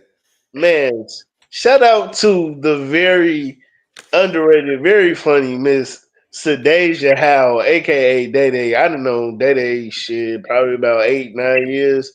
She was very heavy in the comedy scene when I moved back up here. That's how I met Tiny. Her and Tiny had the Pussy Power podcast together back in the day, and Day Day was one of those female comedians that was on her way up there, and then she just like fell back and just disappeared and started like working on her other skills and traits. And now I see her back here on the mic, so that's dope. Man, I'm happy to hear that, man. I've heard the name Day How like throughout the years. I haven't had an opportunity to work with her. I don't think. Bro, we worked with Day before. You've definitely been on an open mic. You've definitely been on shows with Day. I definitely smoke a lot of weed. Cause like her and Tiny used to be together like synonymously together all the time. Oh, hold up. She pulled up to this show I did in Summit for the Mexicans and the Puerto Ricans. I do remember Day now. Okay. At this ballroom I was at. I was so high. I was still drinking there and shit. I was off that gin. No, this nigga was drinking gin. That's demoralizing, bro. I do. I love a good Hendrix gin with a cucumber and a lime on a nice cool day. It makes me feel like slavery a little bit. Like you said like slavery. Off subject, speaking of slavery, before we was doing the podcast, I was watching stand-up, man. Have y'all had an opportunity to watch Ryan Davis's stand-up on YouTube? Yes. I watched it twice over the weekend. How was it? Yo. Ryan Davis is funny. Clever than a mother. Very dope. What comedy does he do? TED Talk comedy. Okay. I feel like it's a whole new lane for this shit now, man, for real. Because when was the last time y'all really watched a special where you was just belted over in laughter like that, where you was just crying laughing? Just Niche's special was funny as fuck. Just Niche, her shit. I like the production on that. Just Niche did a great job. And the reason why I wasn't crying laughing is because we all in the same city together. But Just Niche, you already know where that's at. Without me going to go see Just Niche, I wouldn't even got back into doing comedy. Yeah, man. I don't know, the last comedy specials that I like laughed at that I was cracking up. Shit. I want to say Dion Cole probably last special, one of his last specials. David Arnold last special before he died. Rest in peace, David Arnold. And Rob, I'm talking about where you stepping on the next punchline because you laughing so hard, where you almost got to pause that shit real quick so you can collect yourself. That type shit. Yeah, that's what I'm talking about. Like David Arnold and like Dion Cole, last one that he dedicated to his mama. Like I was cracking up on that shit. And the last one, I did like the part where he was talking about peeing and trying to knock the stuff off the inside of the toilet. That was funny. And that was it. David Arnold last special before he died. And then that's it. Like I haven't watched a special that like had me crying like that besides like Elephant in the Room with Patricia O'Neal back in the day, and then Bill Burr's last two specials. If y'all tuned in right now, put in the comments. Fucking funny. When I say that was one of the last ones, I also like. He is hilarious. And Patrice O'Neal, he was clever, man, but he was also to me like TED Talk comedy. He didn't do a whole bunch of act outs. But his content was so dope. He was funny. I got a picture of him on my wall around here somewhere. Yeah, so you would say TED Talk comedy is like you just standing there, not so much of a physical theatrics, but you storytelling or you not monopolizing, but you monopolizing the conversation. Storytelling, a monologue. You really don't go in depth and do like all of these different characterizations. You just basically just talking. Like a stream of consciousness. This is what, Yeah. So you get somebody like, for instance, a Richard Pryor or Eddie Murphy. Eddie Murphy has a narrative voice, and then he jumps into this character. Yeah. Richard Pryor, he has a narrative voice, and then he jumps into being a cheetah about to chasing people down the way. You know what I'm saying? Like he goes into these characters. It's more theater than it is a TED Talk. So it's two totally different types of comedy to me. Yeah. But Patrice O'Neal was dope. Ryan Davis is dope. They just fall into the category of TED Talk comedy. Right. Yeah. I mean, but at least they're out there telling jokes, man. Like I understand that a lot of people they doing the crowd work shit, like Matt Rife and what was the other dude? Nate. What's his Nate name? Jackson. Nate Jackson. They using that to make. I mean, it is a skill set to have, but some people try to downplay doing crowd work because they try to say if you do a bunch of crowd work, then you don't have Comedy. material. Is that true? I don't think so. I think it is a skill in itself to do crowd work. Sometimes it can be true when motherfuckers rely on the crowd to riff on them or to make jokes or to hopefully somebody has something interesting to say about them. And you can tell the difference between those and the people who utilize it in their set. Because if the crowd, when you do crowd work, the crowd can only be so big. Right? Because when that crowd is fucking large and that spotlight is on you, you can't really see that front row too much unless you want to disrupt your show and go to the end of the stage and talk to people. What are you doing when you do those big arenas and you cannot talk to the crowd?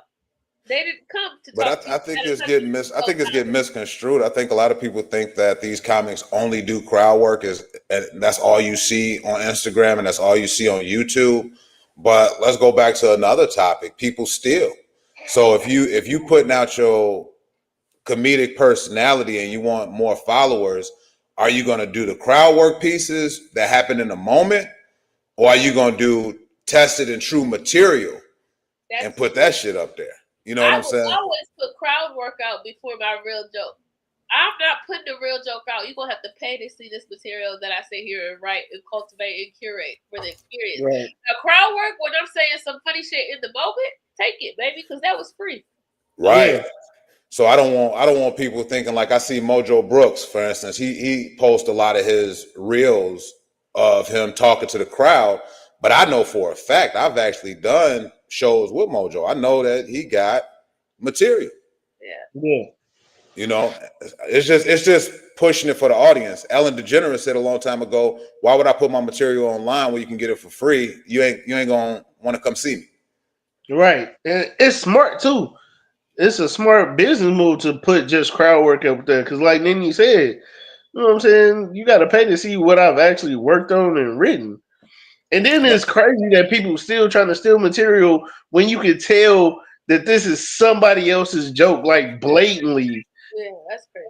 Like, it's crazy. Like, how are you that confident to steal somebody's joke that we all know is somebody else's joke? Like, it's crazy. Telling a joke about having a kid, and everybody know I don't have a fucking kid. What we talking about, Diddy? Yeah, right. It's crazy. That takes, but like people who do that, they don't last long in the game anyway because it's like, bro, you clearly we've heard this joke like 100 times. This clearly is a Patrice O'Neal joke or a Robin Harris joke or a fucking Martin Lawrence joke or whatever. Like people know when they heard. I took the premise, but I wrote my own shit. No, bro. No, you didn't write shit. Let me ask you this though: what do y'all consider yourselves as though? Do y'all consider yourselves TED Talk comics or theatrical comics? I'm a theatrical comic because I'm energetic, so I'm gonna try to work that whole stage. Oh yeah, for sure. I don't know. I got an auntie ass, so my ass make me sort of theatrical by nature. Like it moves when I'm up there, it talks to you when I'm up there, it sways when I'm up there. But I'm just for real. I'm just giving my stream of consciousness. So I would say a hybrid. Okay. TED Talk with theatrical tendencies. Theatrical tendencies. Yeah, I think I'm probably a hybrid too. You know, I'm pretty stoic on stage, but I go into characters. Yeah, Uncle Knight. yeah. Lady at the grocery store, the Mexicans in the neighborhood, you know, my family members. I try to go into like these different characters. That's just old school comedy, but like I said, comedy is evolving. I seen an AI of Michael Jackson doing fucking stand up. That shit is pissing me off. This AI shit is pissing me off, nigga. I seen Mr. Rogers smoking weed with Tupac. I seen Biggie and Tupac in a WWE event. Why not? Why not? Most of the shit that you learned and have known your whole life, right, to be fact, is fucking lies and it's been made up. Why not put some fucking theatrics behind it? True. AI fuck with you a little bit more. This is why, like, even though everybody's like, AI is coming, it's taking your job, it's taking what it really is doing. It is driving up the price of human interaction. You can start charging more for things that are actually human based. You want to come and see me and that's a thought. A comedian speak about the president now and not AI, you're going to have to pay for this comedy ticket. If you want to come and see me and have me perform an actual set, you're going to have to pay me for my human interaction. The more technology gets involved, the more human interaction is commodified. Niggas, you can sell a comedy. So you're saying AI is raising the value of humanity? No. Yeah. Well, raising in a capitalistic term, yes. Yes, because the AI shit is only good for the internet. Ain't nobody going to pay to see a hologram Michael Jackson tell jokes on stage. I don't give a fuck how famous he is. I ain't gonna lie, nigga. Sometimes I be double booked. I wish I could send another me. Ain't nobody finna pay to see Tupac on stage trying to this hologram Tupac to tell jokes or waste time. It's good for internet entertainment purposes only. Yeah, but I'd rather just rent that. If I really wanted to see somebody AI do that, why couldn't I just rent it from my computer screen for $9.99 or You're right. $10.99? Why would I actually have to go to a place and see a projection of something that's not real? Like, right. No, it's true. I mean, but the AI thing is taking over, man. We using it for entertainment. L. Williams is a mob boss in the metaverse, nigga. Shout out to hosted by L. Williams. Follow him. This nigga is Sora. Is this what it's called? Sora is the new app. L has been lately. I was like, nigga, you live out your delusions. Yeah, man. Niggas is living out their delusions for real. I mean, we living out. People been living out their delusions forever. We living in a world where motherfucking people really think Jake Paul beat up Mike Tyson. Hey, for real though. Like, that's crazy. Like, for you to believe that that's true is wild. Like, it's wild, but that's the world we live in. Mike Tyson could walk in the room right now and whoop about 8 niggas' ass, but we are convinced that Jake Paul beat this nigga in a boxing match. That white man paid Mike Tyson, who is a geriatric fighter in a fucking what's it called? He is retired. He needed that bag to make him through the rest of his fucking life. You think he was gonna turn down that bag from that white boy of throwing a fight where it don't count? Yeah. He did that strictly for the bag, man. Iron Mike always gonna be Iron Mike to me. If y'all tuning in right now, it's the Parlay Podcast. I want to get through these last couple segments real quick before we shake one, man, because I only get a chance to see these two once a week.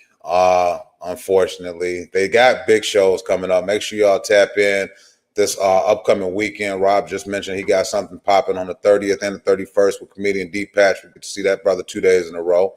NiNi, you're gonna be out there on Halloween night over at Riddles, right? Goof ass. At Riddles, a goofy ass comedy show at Riddles on Halloween night, and then that's Friday, and then on Thursday I will be at Comedy Bar doing a little set. So okay. That's OJ's night, right? Yeah, that's OJ's night. All right, so Comedy Bar Thursday night. Make sure y'all go see NiNi hosted by OJ Lamont, and he's just blazing it. That's the Friday night for Halloween. I would just come, not even just to see me, like come and see me, yes, because my ass is nice in person. But one of my favorite comedians, she is on the show with me, Arlita Hall. Like I love Arlita, man. She is a gem of a treasure. Like I love Arlita, man. I love Arlita Hall, man. I love Arlita G. I got an old picture of me, Arlita, Shonda and Shakes outside of Angels from like 2017. I miss Angels so much. Man, it's a picture. And me and Arlita not too long ago talked about that picture. She's like, man, we're going to take this picture and years from now, we're going to be like, man, look, we did it. We doing this, we doing that. And look at Arlita. Arlita is doing big shit. She just got a management contract, right? Recently? Yes, she did. Yeah. And that weekend. Sorry, guys. Oh no, you good, NiNi. You good? Tell the Yorkie to pat you on the back. You gotta start teaching that dog how to do CPR. I got allergies. I'm allergic to weed and I'm allergic to dogs, but you see I'm fucking stubborn, so it don't really fucking matter. I just pop Benadryl. That's the second time this weekend I heard somebody tell me that they was allergic to something and they just proceeded as if like they weren't fucking allergic to the shit. You think I'm gonna stop my life? You think I'm gonna take the joy of a dog's love away from me because I have a little antihistamine fucking problem? No, fuck that. Okay, well, fight or flight. You chose to fight. All right. Cool. I cannot breathe out of my nose right now. You guys have seen me lean over a million times. No, I'm not snorting coke. I am blowing out post-nasal drip mucus. Okay? That is God's lubricant. Okay, you motherfuckers with allergies, just know that you was made to suck a little bit of a dickle-a-doo. God gave you lube. This sounds like a Mucinex commercial on a Pornhub site. That's crazy.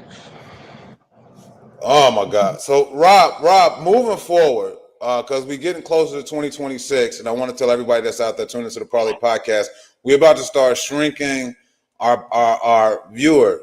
So we may not be on Facebook come next year. It may just be YouTube, and you can check it out on Instagram. So we need y'all to start subscribing to the YouTube channel.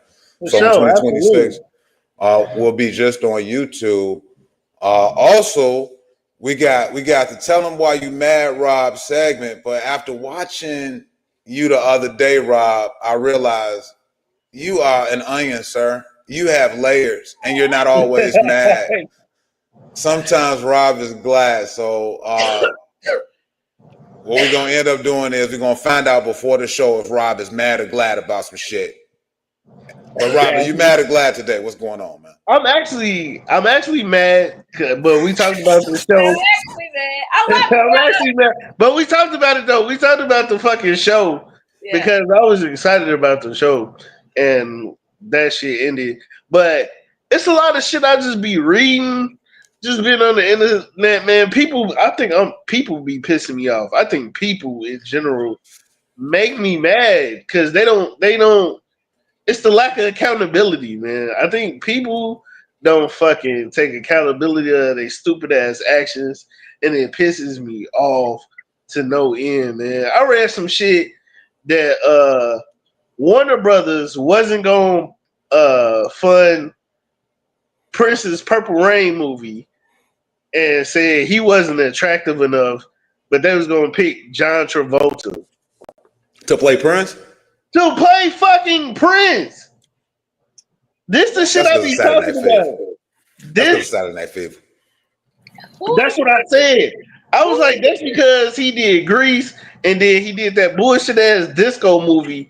I ain't gay, but in what world is John Travolta more attractive than Prince in any fucking universe? In the white supremacy universe, sir. In the universe of the white supremacy, John Travolta. And I read that shit. I'm like, this ain't real. They like, yeah, Warner Brothers didn't want to put no money up for Purple Rain because they felt Prince wasn't attractive enough to be in his own movie, and we wanted John Travolta. I was like, what? Bitch, John Travolta. Out of all the fucking men, John Travolta. Motherfuckers was going crazy over John, okay? Get the fuck over Prince. We didn't know who Prince was in 1984, bro. Prince looked like a little tweak. Prince looked like a little flash dance tweak. We didn't know what way he was gonna go. Is he gonna give us Little Richard? Is he gonna give us Michael Jackson? What the fuck is we gonna get, baby? Hey, I was surprised nigga didn't say Kevin Bacon shit, because Kevin Bacon was in Footloose. Yeah, he did but bro, John Travolta over Prince for Purple Rain. Could you even see what that movie looked like? With Travolta. Yes. I cannot picture. Now, I did watch Hairspray when John Travolta was dressed up as that woman, but I still can't picture him in no Prince man. That white lady. That was fucking good. Hairspray was a good ass motherfucking movie. But shit like that makes me mad. A lot of shit with relationships be making me mad too. Everybody got a podcast. about relationships. None of these niggas got degrees. Everything is opinion based. Everything is opinion based and fucking relationship based. I'm And so I don't tired of understand the why. man versus woman shit, man. I don't understand like how motherfuckers be like, oh, a woman supposed to act like this, and then a woman be like, a man supposed to act like this, and y'all supposed to do this. Everybody got their own ideology, but it's all relationship based. It's all based off the vibe that you create with the person. That's how I see it. That's real shit, I bro. base it off the vibe you create because you can't project what the fuck you going through with somebody onto another relationship. This shit's not the same. This shit is not the same. I can't be with NiNi and be like, oh, me and NiNi relationship is this. This is how we supposed to vibe. And then if I see you and y'all, Bobby, you and your wife relationship, I'm like, oh, well, it ain't like what he's supposed to be doing, and she ain't playing her role. And I'm comparing me and NiNi relationship to Bobby relationship, and that's what people be doing, and you can't do that. Comparison is the thief of joy, baby. Is a thief of joy. That's real shit.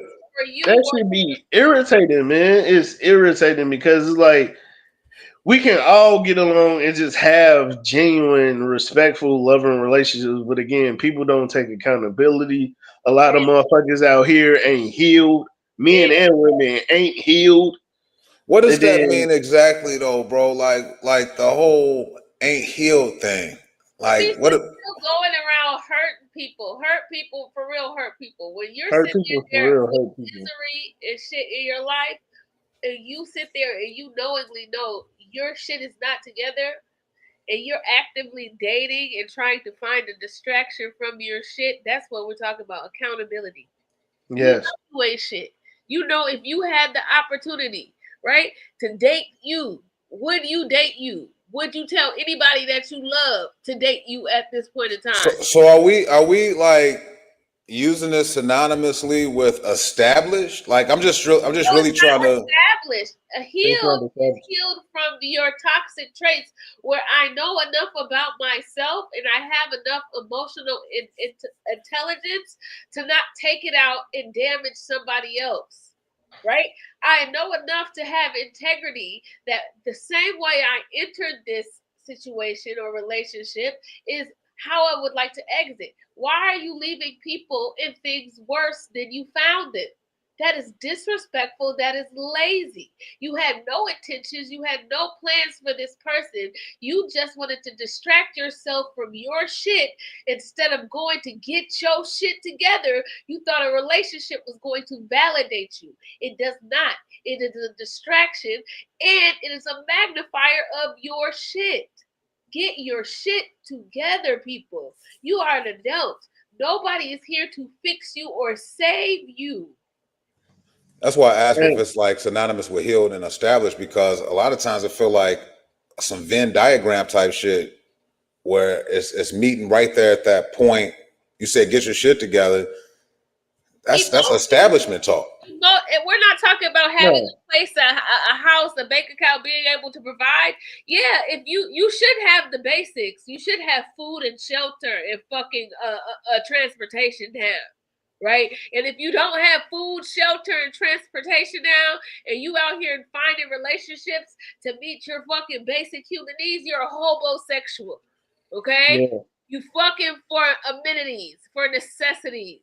Okay? And when somebody says no, or you catching enough of the STDs to fucking ruin your name out here like bad credit, sir, you're gonna be fucking sitting outside and sleeping on every homeboy's couch trying to go into every Planet Fitness and take a shower and wash that nasty ass. Keep going.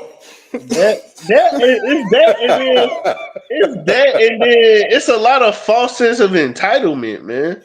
There's a lot of false sense of entitlement here. Men and women out here thinking they just supposed to have shit done for them. And it's crazy. I'm like, where the fuck did that come from? Where did this false sense of entitlement come from? Just because a motherfucker has money, men or women, that don't mean they supposed to spend it on you. That shit is crazy. That shit's crazy. I'm not gonna spend money to kick it for your time. That shit's crazy. Like, if we go on a date, a motherfucker like, oh yeah, you gotta buy me a Birkin bag to go. Why? Wait. Why? Okay. So going into NiNi's notions, Rob, I'm glad you said this. It's that time. I am glad you said this. These are my thoughts since today, right? Remember, my thoughts may change tomorrow as I collect new information. That is called grace. Give yourself grace and love to change as you need to. So, Rob, I'm glad you said that. Right. Oh, you want a nigga to buy you Birkin, blah, blah, blah. How many bitches have you ever met that asked you to buy them a Birkin? None. In real life. Okay, basically. Stop. No. None. These notions. You niggas need to get up out of the fucking delusions and story tales and fairy tales that y'all created in your head. These are all grand gestures to you niggas with a mic. And I'm saying this for myself as well. You podcast niggas make up every fucking scenario besides the one where you take accountability for your fucking shit. All these bitches are coming after you for Birkins and trips and everything. A bitch ain't never asked for nothing but you to fucking say the word appetizer right. Okay, nigga, y'all live in fairy tale land. A nigga will live in delusion and have all these types of scenarios where a bitch does all these magical things. That bitch ain't did shit but ask you to take out the garbage, you lazy bitch. You done made up all these fucking scenarios in your head, and now you got a mic in front of it, and you want, well, women want the world, and women want money, and women want you to pay all the bills, and women want Birkins and trips, and you don't even meet them bitches. You go to TJ Maxx and Ross, bitch. I love Ross. You nothing but maybe to take her down to fucking McCormick Place for the Women's Expo, you lazy fuck. Okay, you ain't never met a bitch who looked at you and said, yes, this nigga can afford a fucking Birkin. You ain't never met a bitch who looked at you and said, yes, this nigga can afford a Birkin. You niggas be living the delusion fairy tales beyond your means. It's because you have access to the internet. I understand, and this may give me a little cancellation, but sometimes I understand why the whites limited the niggas' access to intelligence, because your mind goes crazy. This is why they didn't want you to fucking read, okay? Y'all got internet access and your mind went everywhere, but what the fuck is the reality? You niggas talk about bitches all day, but will never ever open your mouth to a live, warm-blooded flesh bitch. If she's in front of you, you wouldn't even open your mouth to stutter so that speech impediment can come out, bitch. You niggas talk all this shit behind a computer and with your fast-ass preteen thumbs, okay, on these fucking phones. But you wouldn't even open your mouth to speak to a bitch. In person, utter a hello or even anything else. What type of thumbs? What type of thumbs? The grandiose attitude of some people online and the balls that they have in person do not match up. It don't match. Several people online that in person, baby, I will have you barking like a dog on your fucking knees. Yeah, man. Like you said, accountability. Like I don't like that shit. Delusion. That shit is annoying me because you niggas make up every type of scenario and never had a bitch. You hadn't had a bitch utter a word to you besides, no, I don't give change for the last 72 hours. Okay? No, nigga. Stop playing like you got a plethora or an army of bitches at your disposal. Internet bitches you follow don't know you. Them bitches don't know you. You've been talking to yourself since 2016 in her fucking DMs, nigga. She ain't responded one time. You done had a one-way relationship with this bitch. You one-way street, nigga. Shut up. You don't live that type of life. You done talked yourself into so much delusion, bitch. I don't understand. Go touch grass. Tell them why you mad, NiNi. You smelled enough pussy to have an opinion on women. Women have never even given you enough of a chance for you to have any types of scenarios where a bitch will ask you for anything but your last name, sir. You niggas can hardly spell that. I'm just saying. Let's step out of delusion. Because a lot of you niggas think this internet shit gives you access to these types of bitches. It does not. It don't. You don't know them. You've never had a bitch ask you for shit. She can barely ask for you to make a fucking common sentence. You what you doing ass niggas. WYD. Don't even type out what you're doing. But what you said is live in reality. And really, I want you to live in reality so that you can attract what's really for you. Because you and I both know that you don't get approached by this. You don't live that type of life. In reality, nigga, you look like you stink. I met you in person, baby. That yellow shirt should not be yellow. It was once white, sir. NiNi, I'm sorry to interrupt the notion. But I gotta ask. Yourself doesn't work for women. I was just watching, like I said, Ryan Davis' stand-up, and he was talking about how important it is for men to lie to y'all. Oh. I love that you find truth in comedy, but this is what's wrong with you niggas are convoluted. That's satire. It's a joke. Not real world shit. Not real life advice. You niggas need to read a book on grade level. Because what the fuck is happening? That's comedy. Don't lie. If you lie, you get a life that's not meant for you, but let's use examples, man. Like when you first meet a guy at a bar or a club or wherever you meet this guy and he starts. Tell me real quick. I got 6 black toenails, a little bit gout in my right ankle, and my dick only rises on Mother's Day, Christmas, and Easter, bitch. Tell me the truth. And you want somebody to tell you that right up front. Yes.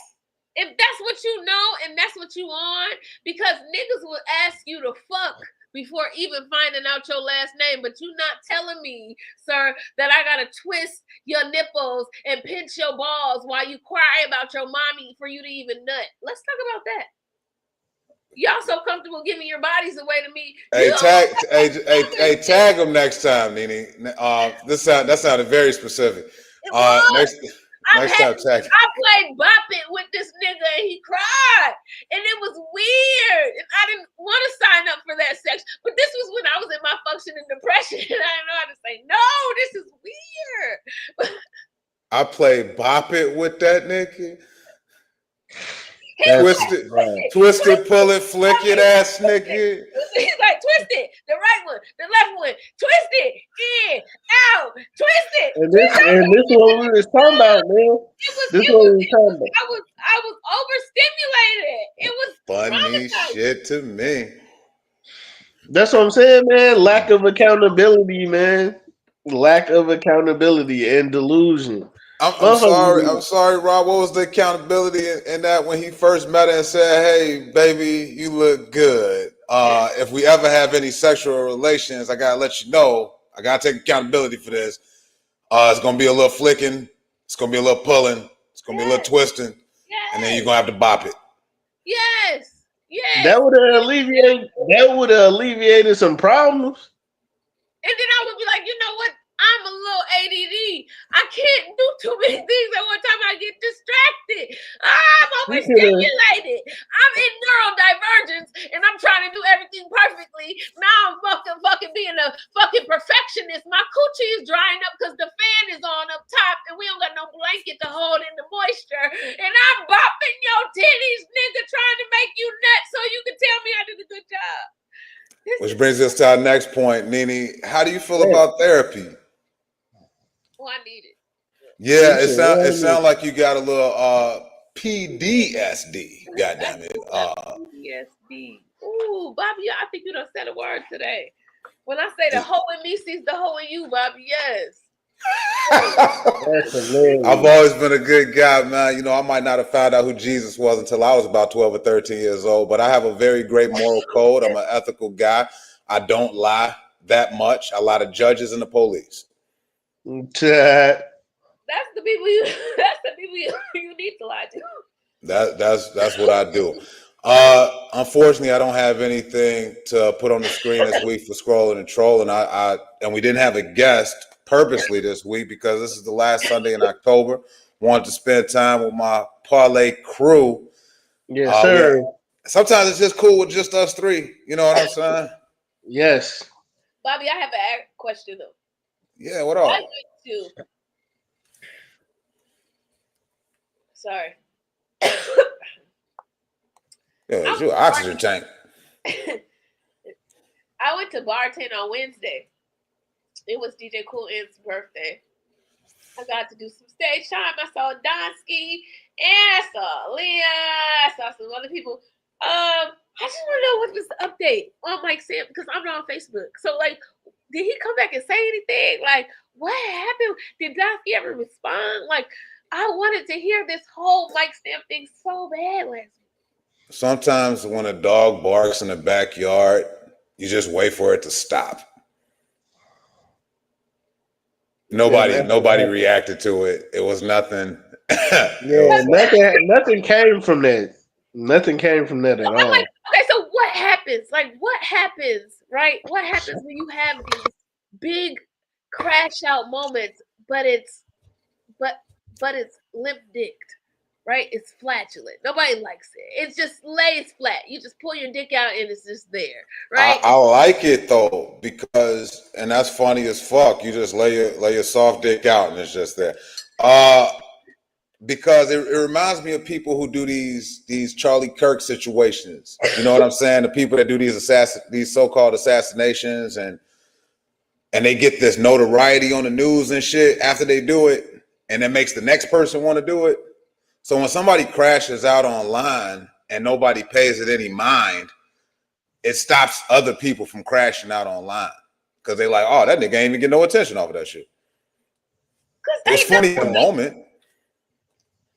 Ain't nothing like you like cursing at your phone and popping blood vessels and everything else like that. And you look down and you only got 4,000 views. Like, what the fuck? It wasn't worth that. You was expecting millions to see this. No, but we see middle-aged men get mad all the time, sir. So this is not really like this. This is not really like riveting. It was cute because we knew what it was, but like, was it worth it? Like, it made you look like.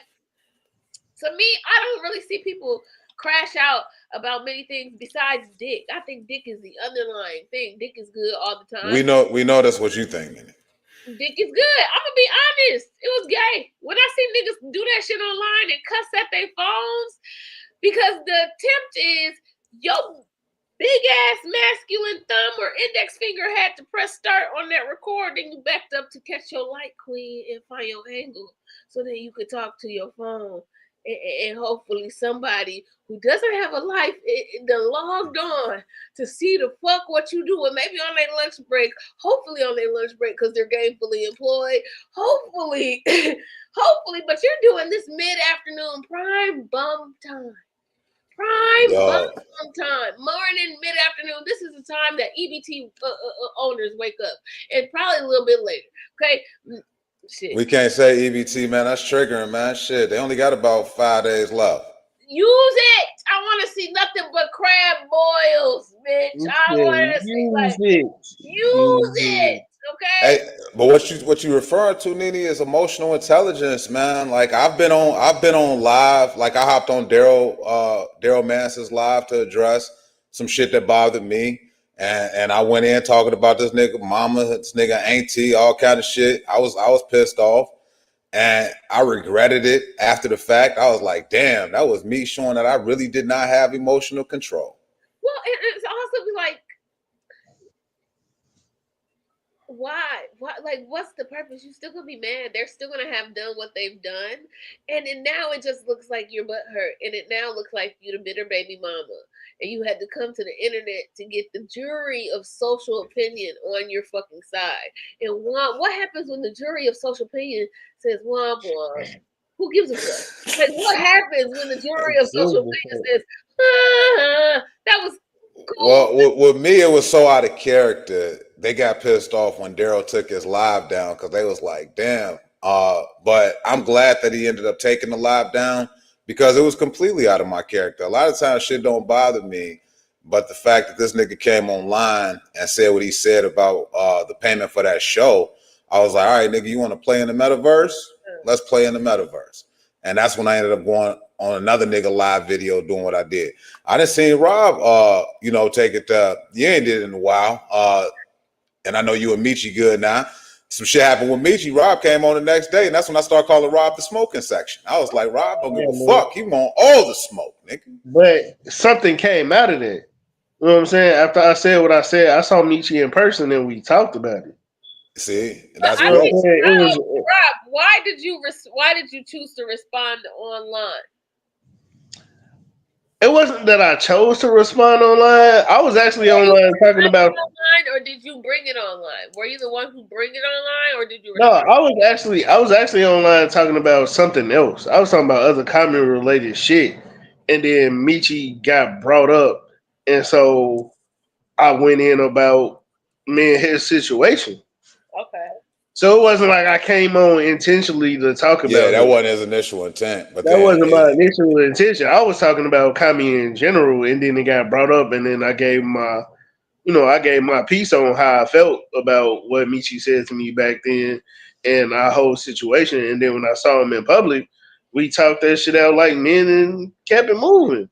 It was which I hope that Sam Kondonsky and everybody else do too. Yeah, it was either, depending on your mentality, it was either going to be we talk it out like men, or we just avoid each other in public altogether, or it was going to be violent. Yeah. And I was ready for either one. I don't really know how all three of y'all.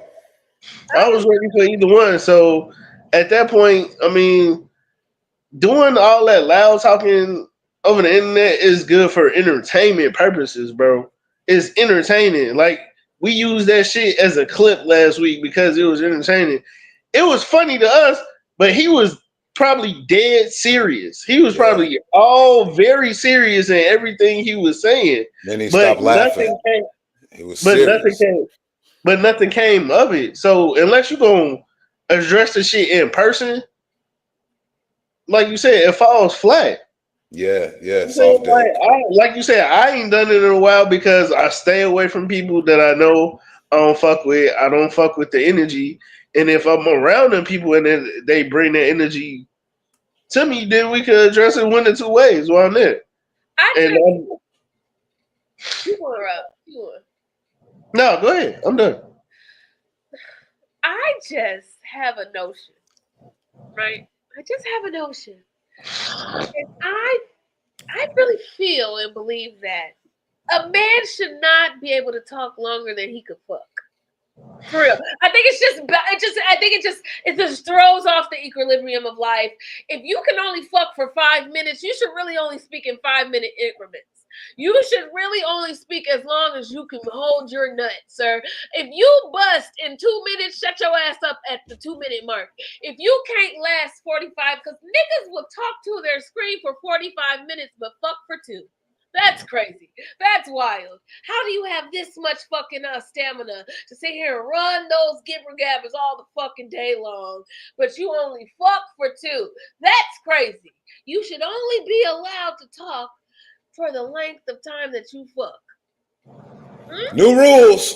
A lot of you niggas are silent because your gout has got the best of you. You can't even get it up to fuck. Okay, man, it be a lot of women out here that be talking out the side of their neck too. They be saying a bunch of stupid shit. You should only talk, okay? Your mouth and the words from your mouth, because it goes by for it. The mouth, the words that come flowing from your mouth should only flow as long as that pussy stays wet, bitch. If he gotta spit start you every fucking time, bitch, shut up. I want you to hush. And I'm learning a lot that women are lying about their pussies too. Okay. Elaborate, Rob. What they talking about? No, let NiNi get her roll out, and then I'm gonna go in, G. Hey, you got a parking lot there. Don't forget. Niggas don't talk longer than you can fuck, and bitches don't make longer statements than that pussy stay wet, bitch. If you know you easily distracted and dehydrated, bitch, shut up, bitch. You need to focus. You need to put them juices where them juices going. Sahara pussy. And you're not focused on what you focused on. You're not drinking enough water and shit. Your pussy dry by the end of the day because you don't use all your energy fucking running your mouth. You niggas, dicks don't stay up long enough because you used your energy running your mouth. Shut the fuck up. Hey, closed mouth mean a hard dick. All right. That's what I'm saying. Like women, they lie on their pussies too, man. I'm on Facebook a lot. You know, the whole chat comment section. You see the porn videos that's on Facebook in the chat comment section. You read these comments. I've seen none of these. Rob, what is your timeline like? What? Man, bro, if you go on Facebook, it's groups now to where everything said check comments. So if you check in the comments, people post fucking clips that they didn't get from Twitter or X or whatever and put on. But my point is, women be lying on their pussy because I read the comments, I watch the scene, I read the comments. Somebody sent me a video. What's that rapper Suki? She was masturbating, and she always talking about her pussy. Her pussy look dry as fuck. Somebody sent me this video of her squirting. I'm like, that was the wettest your pussy has looked. Because while you was in the act of all this shit, the shit looked dry. It looked dry and it looked boring. And then dry and boring coochie. Dry and boring. It looked dry and boring. It didn't look enthusiastic at all. It looked either that or the way she was masturbating. The shit looked dry. It looked like she reads with her fingers, huh? Like even when she squirted, it looked unfulfilling. It just sucked.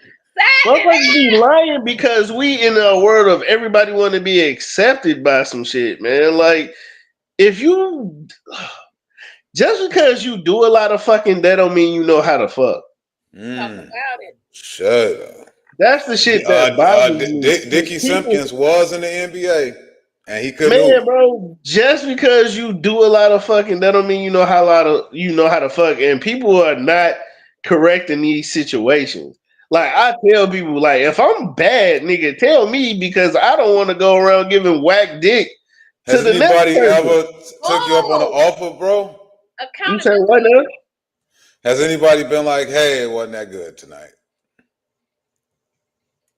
No, I actually made a Facebook post about it. I said if I've ever gave y'all whack dick, please let me know. Because I don't want to be out here fucking up thinking that I know how to fuck and I don't. Oh, I remember you put up one post. You put up one post that brought everybody the wrong idea. I forgot what it was. It was either about penis size or it was about what you just said. I forgot, man. I gotta go find it, bro. That too.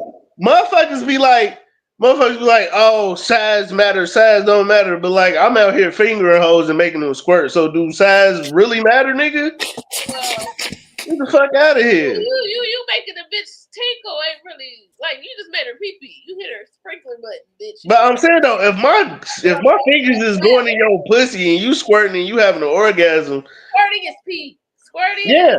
Whatever it is, I'm doing. So it's not only pee, but it's pee and vaginal fluid. That whatever it is, I'm able to do that with one or two fingers. So to me, size don't matter, especially when you got lesbians out here pussy rubbing and squirting on each other, and then all the women's sex toys looks like dicks. So are y'all attracted to dicks or pussy? Rob, a lot of people say, "Oh, I'm fingering you and you can come." That's because you niggas right with fucking both hands and eat food with both hands, so you've been working out them wrists. You niggas' hips is weird as fuck. You niggas be shapely and shit at the bottom, but you can't move your hips. This is why your dick don't make her come, because you keep going in and out like a fucking seesaw, bitch. What the fuck is it doing? That may be true. That may be true. I'm speaking about what I be experiencing. I'm just speaking about what I see. I was going to be like, oh, because I put my finger in you and it felt good. Yeah, because nigga, all you do is fucking text and motherfucking write love notes to your homeboy and roll joints. All you do is dexterity play all day. Them fingers is good, okay? Them hips is fucking crickety and rickety, bitch. Why do you keep coming up in and out and back? So let's get solution focused. We've been talking about the problem for the last 2 minutes. My point is different strokes for different folks. Everybody ain't the same. So what you may think is the greatest you ever had could be lackluster to somebody else. And that's how I know that people be lying and don't take accountability and be lying on their pussy and or dick because I oppose these questions and nobody has the same answer. Everybody has different answers. That's how I know size don't matter because everybody has a different answer. Everybody's body is different. It matters to you and who you with because sex is a fucking mental thing. You can have the biggest dick in the world if you don't know how to use it. The sex is not going to be good. That is very true. But size does matter because a woman's vaginal canal can only go up about, I think, 6 to 7 inches, right? So that's a good job. But it doesn't matter how long it is. It really is about the girth, sir. If you can't fill me up, if you long and thin, this is offensive. That's a waste of a fucking time. I'm sorry, did you say that's offensive? It's offensive. It's fucking I don't offensive. have a closed caption on. I'm listening. You need some girth, nigga. What is this long, skinny shit? That wasn't made for me. It looks like you were made to top the bottom, sir. Not for me. Not for me. That anus canal is longer than the vaginal canal. That little thin tube. No Canadian cock for NiNi. Yeah, but see, like she said, keyword, that's not for her. But what she just held up might be the shit for somebody else. No, but for real, like, you niggas need to stop. If you're doing that, you cannot put all that dick inside your bitch. You're rearranging her insides, and that's why that bitch end up with endometriosis. You like, stop running, bitch. You are giving her a hysterectomy. Y'all pretty good with them words. Y'all good with these words. I'm just saying, man, people just need to be honest about what they bring to the bedroom, man. Like, stop lying to try to fucking appease your friends, because your friends are not in this situation with us. They gonna tell you all this, that, and the third, men and women on both sides, but none of them niggas is living up to the shit they saying in the bedroom, and it shouldn't matter between you and your fucking partner. Your homeboy gonna be saying a bunch of shit that you ain't gonna want to hear no way because he probably gay or doing some goofy shit on his own. Your homegirl, she probably miserable and ran through a bunch of niggas, so she gonna tell you a bunch of goofy shit too. So the shit is just be all over the place. I don't feel comfortable when men be telling me about their sexual escapades. I'm like, nigga, why do I need to know? I have a question, guys, really quickly. What type of guys or men that I'm dealing with, right? Does body count matter? Shout out to Chantel, Canadian's dating coach. On which side of the coin? The body count. Period. To people who are logical and building information off of truth and facts, right? People who are oriented in now. Does body count matter? Once it's known, yeah. So for me, you do ask it. No, I don't. I don't want to know. It's just a natural conversation that comes about when you guys are just speaking about relationships and past partners.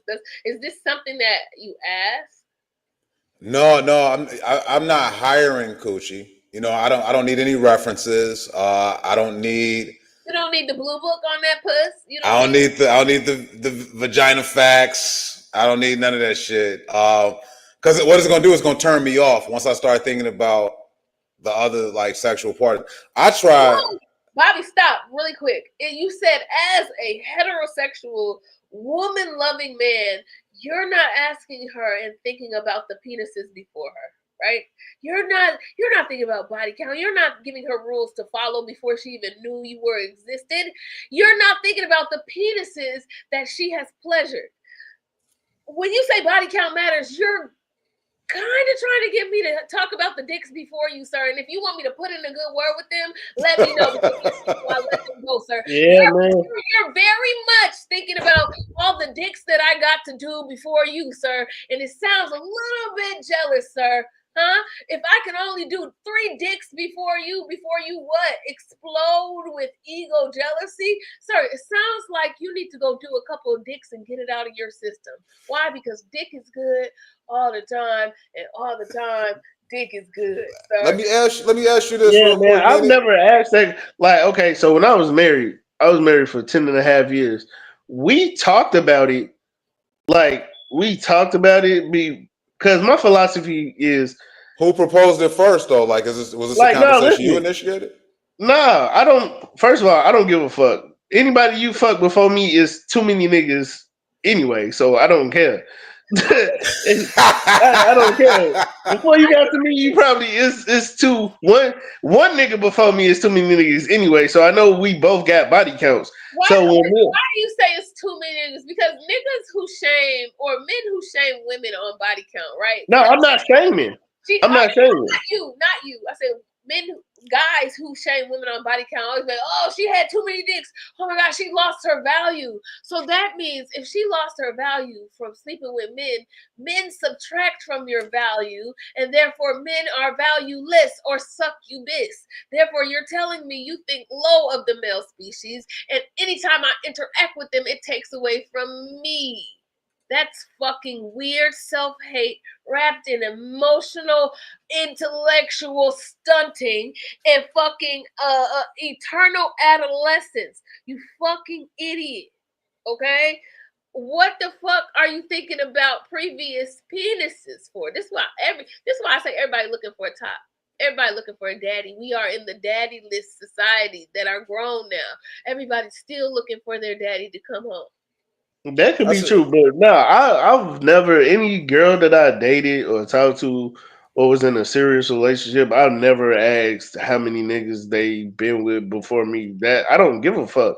I'm trying to fuck. Why the fuck do I care who the fuck was before me? I'm trying to be with you. I'm trying to make this relationship work.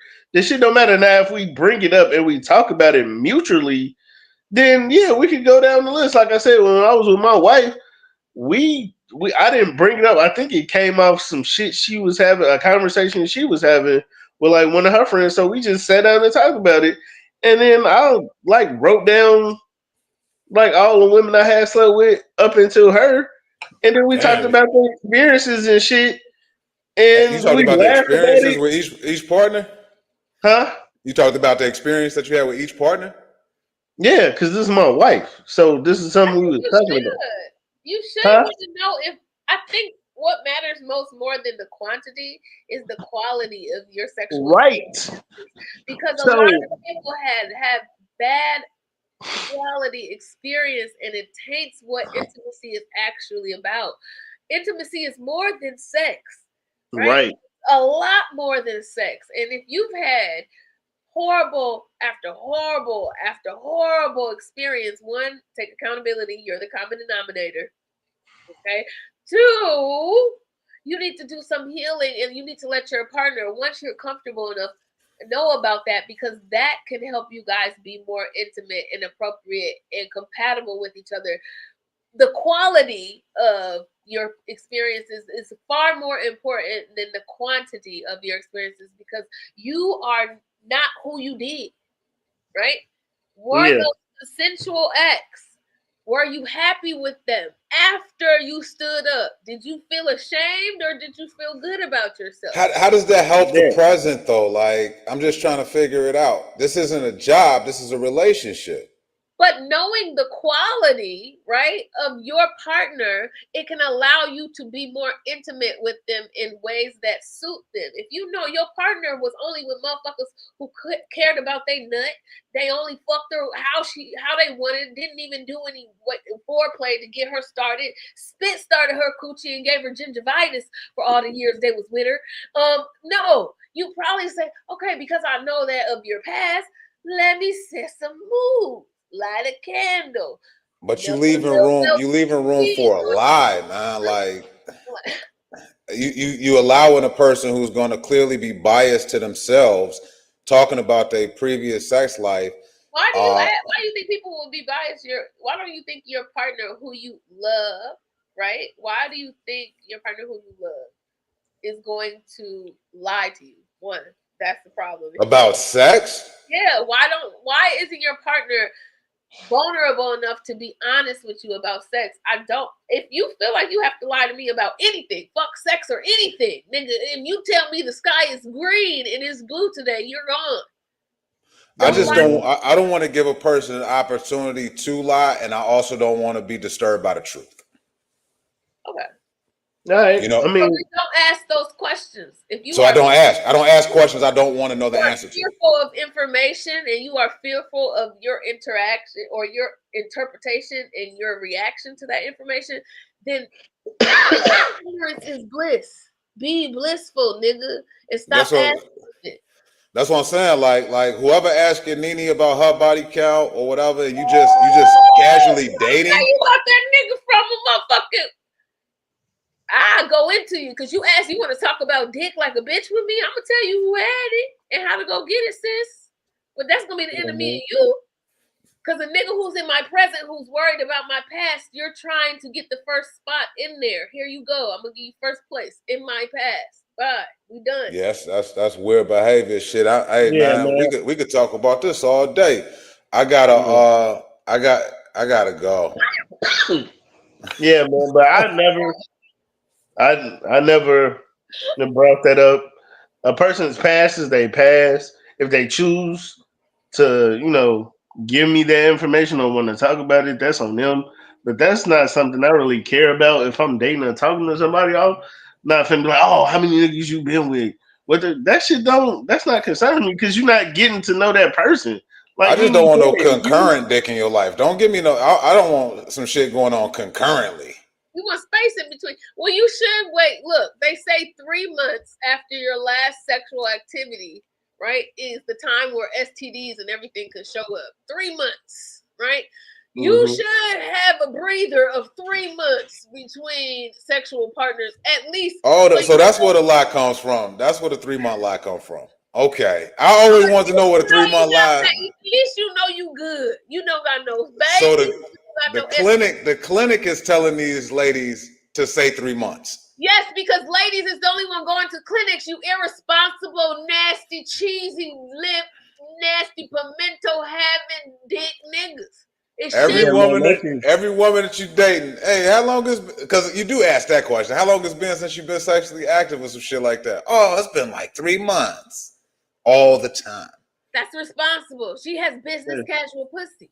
Okay? That's why. If you lock that, you niggas logic be off. It is I fear it. I fear the logic be off. That's crazy. Nigga, if you middle aged and in your 40s and you still catching STDs at this point, that's wild. Very irresponsible. How often are you getting tested? Because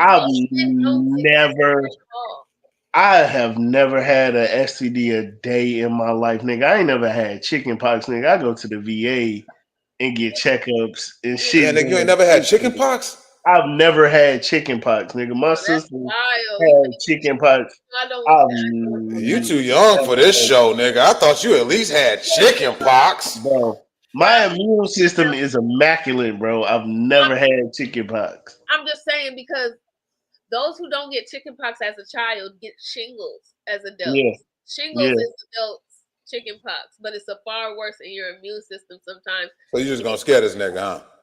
I'm not scared about this shit because I take care of myself, bro. I know this one girl. NiNi, do you have any good news for me? Your menopause is kicking in and you still got that glow, sis. So don't worry about it. You doing good over there. Just keep your little mobile fan and shit like that. I know it get hot sometimes. It does get a little. I perspire. I perspire. When I say you going through that change where it sets you free, sis, that's what you need. I perspire. Hey, Rob. Hey, man. Interesting one today for telling why you mad. NiNi double notion today. Super dope. I'm not going through menopause. It could only happen to women. We be getting fact checked on. No, they be fact checking us on here, man. And sometimes I get hate mail to the inbox if we talk about certain shit. Maybe we'll talk about that when we get to November because our next show will be in November. Men have menopause. They call it a midlife crisis. When you want to start being a pedophile and fucking a barely legal bitch. You don't see me on AI as a mob boss, nigga. I ain't having no motherfucking midlife crisis, nigga. What the fuck, nigga? I am me. Bobby!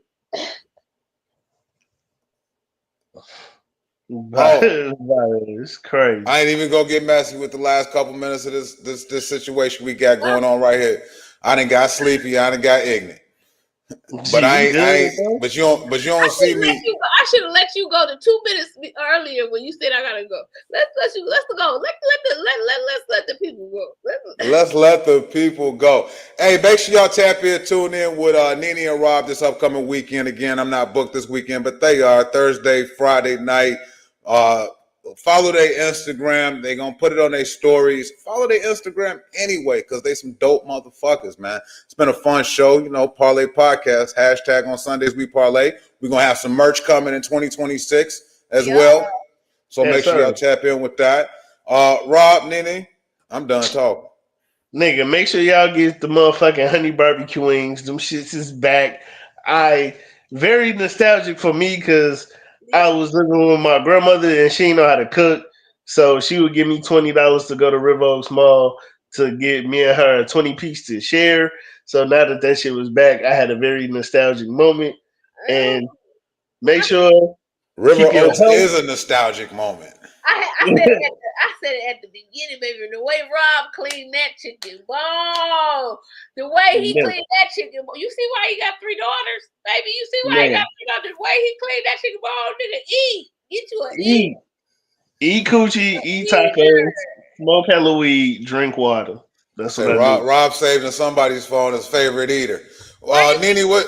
Why you think your beard connect all the way, huh? You niggas out here with catchy ass beards because you're sucking too much dick and not eating enough clit.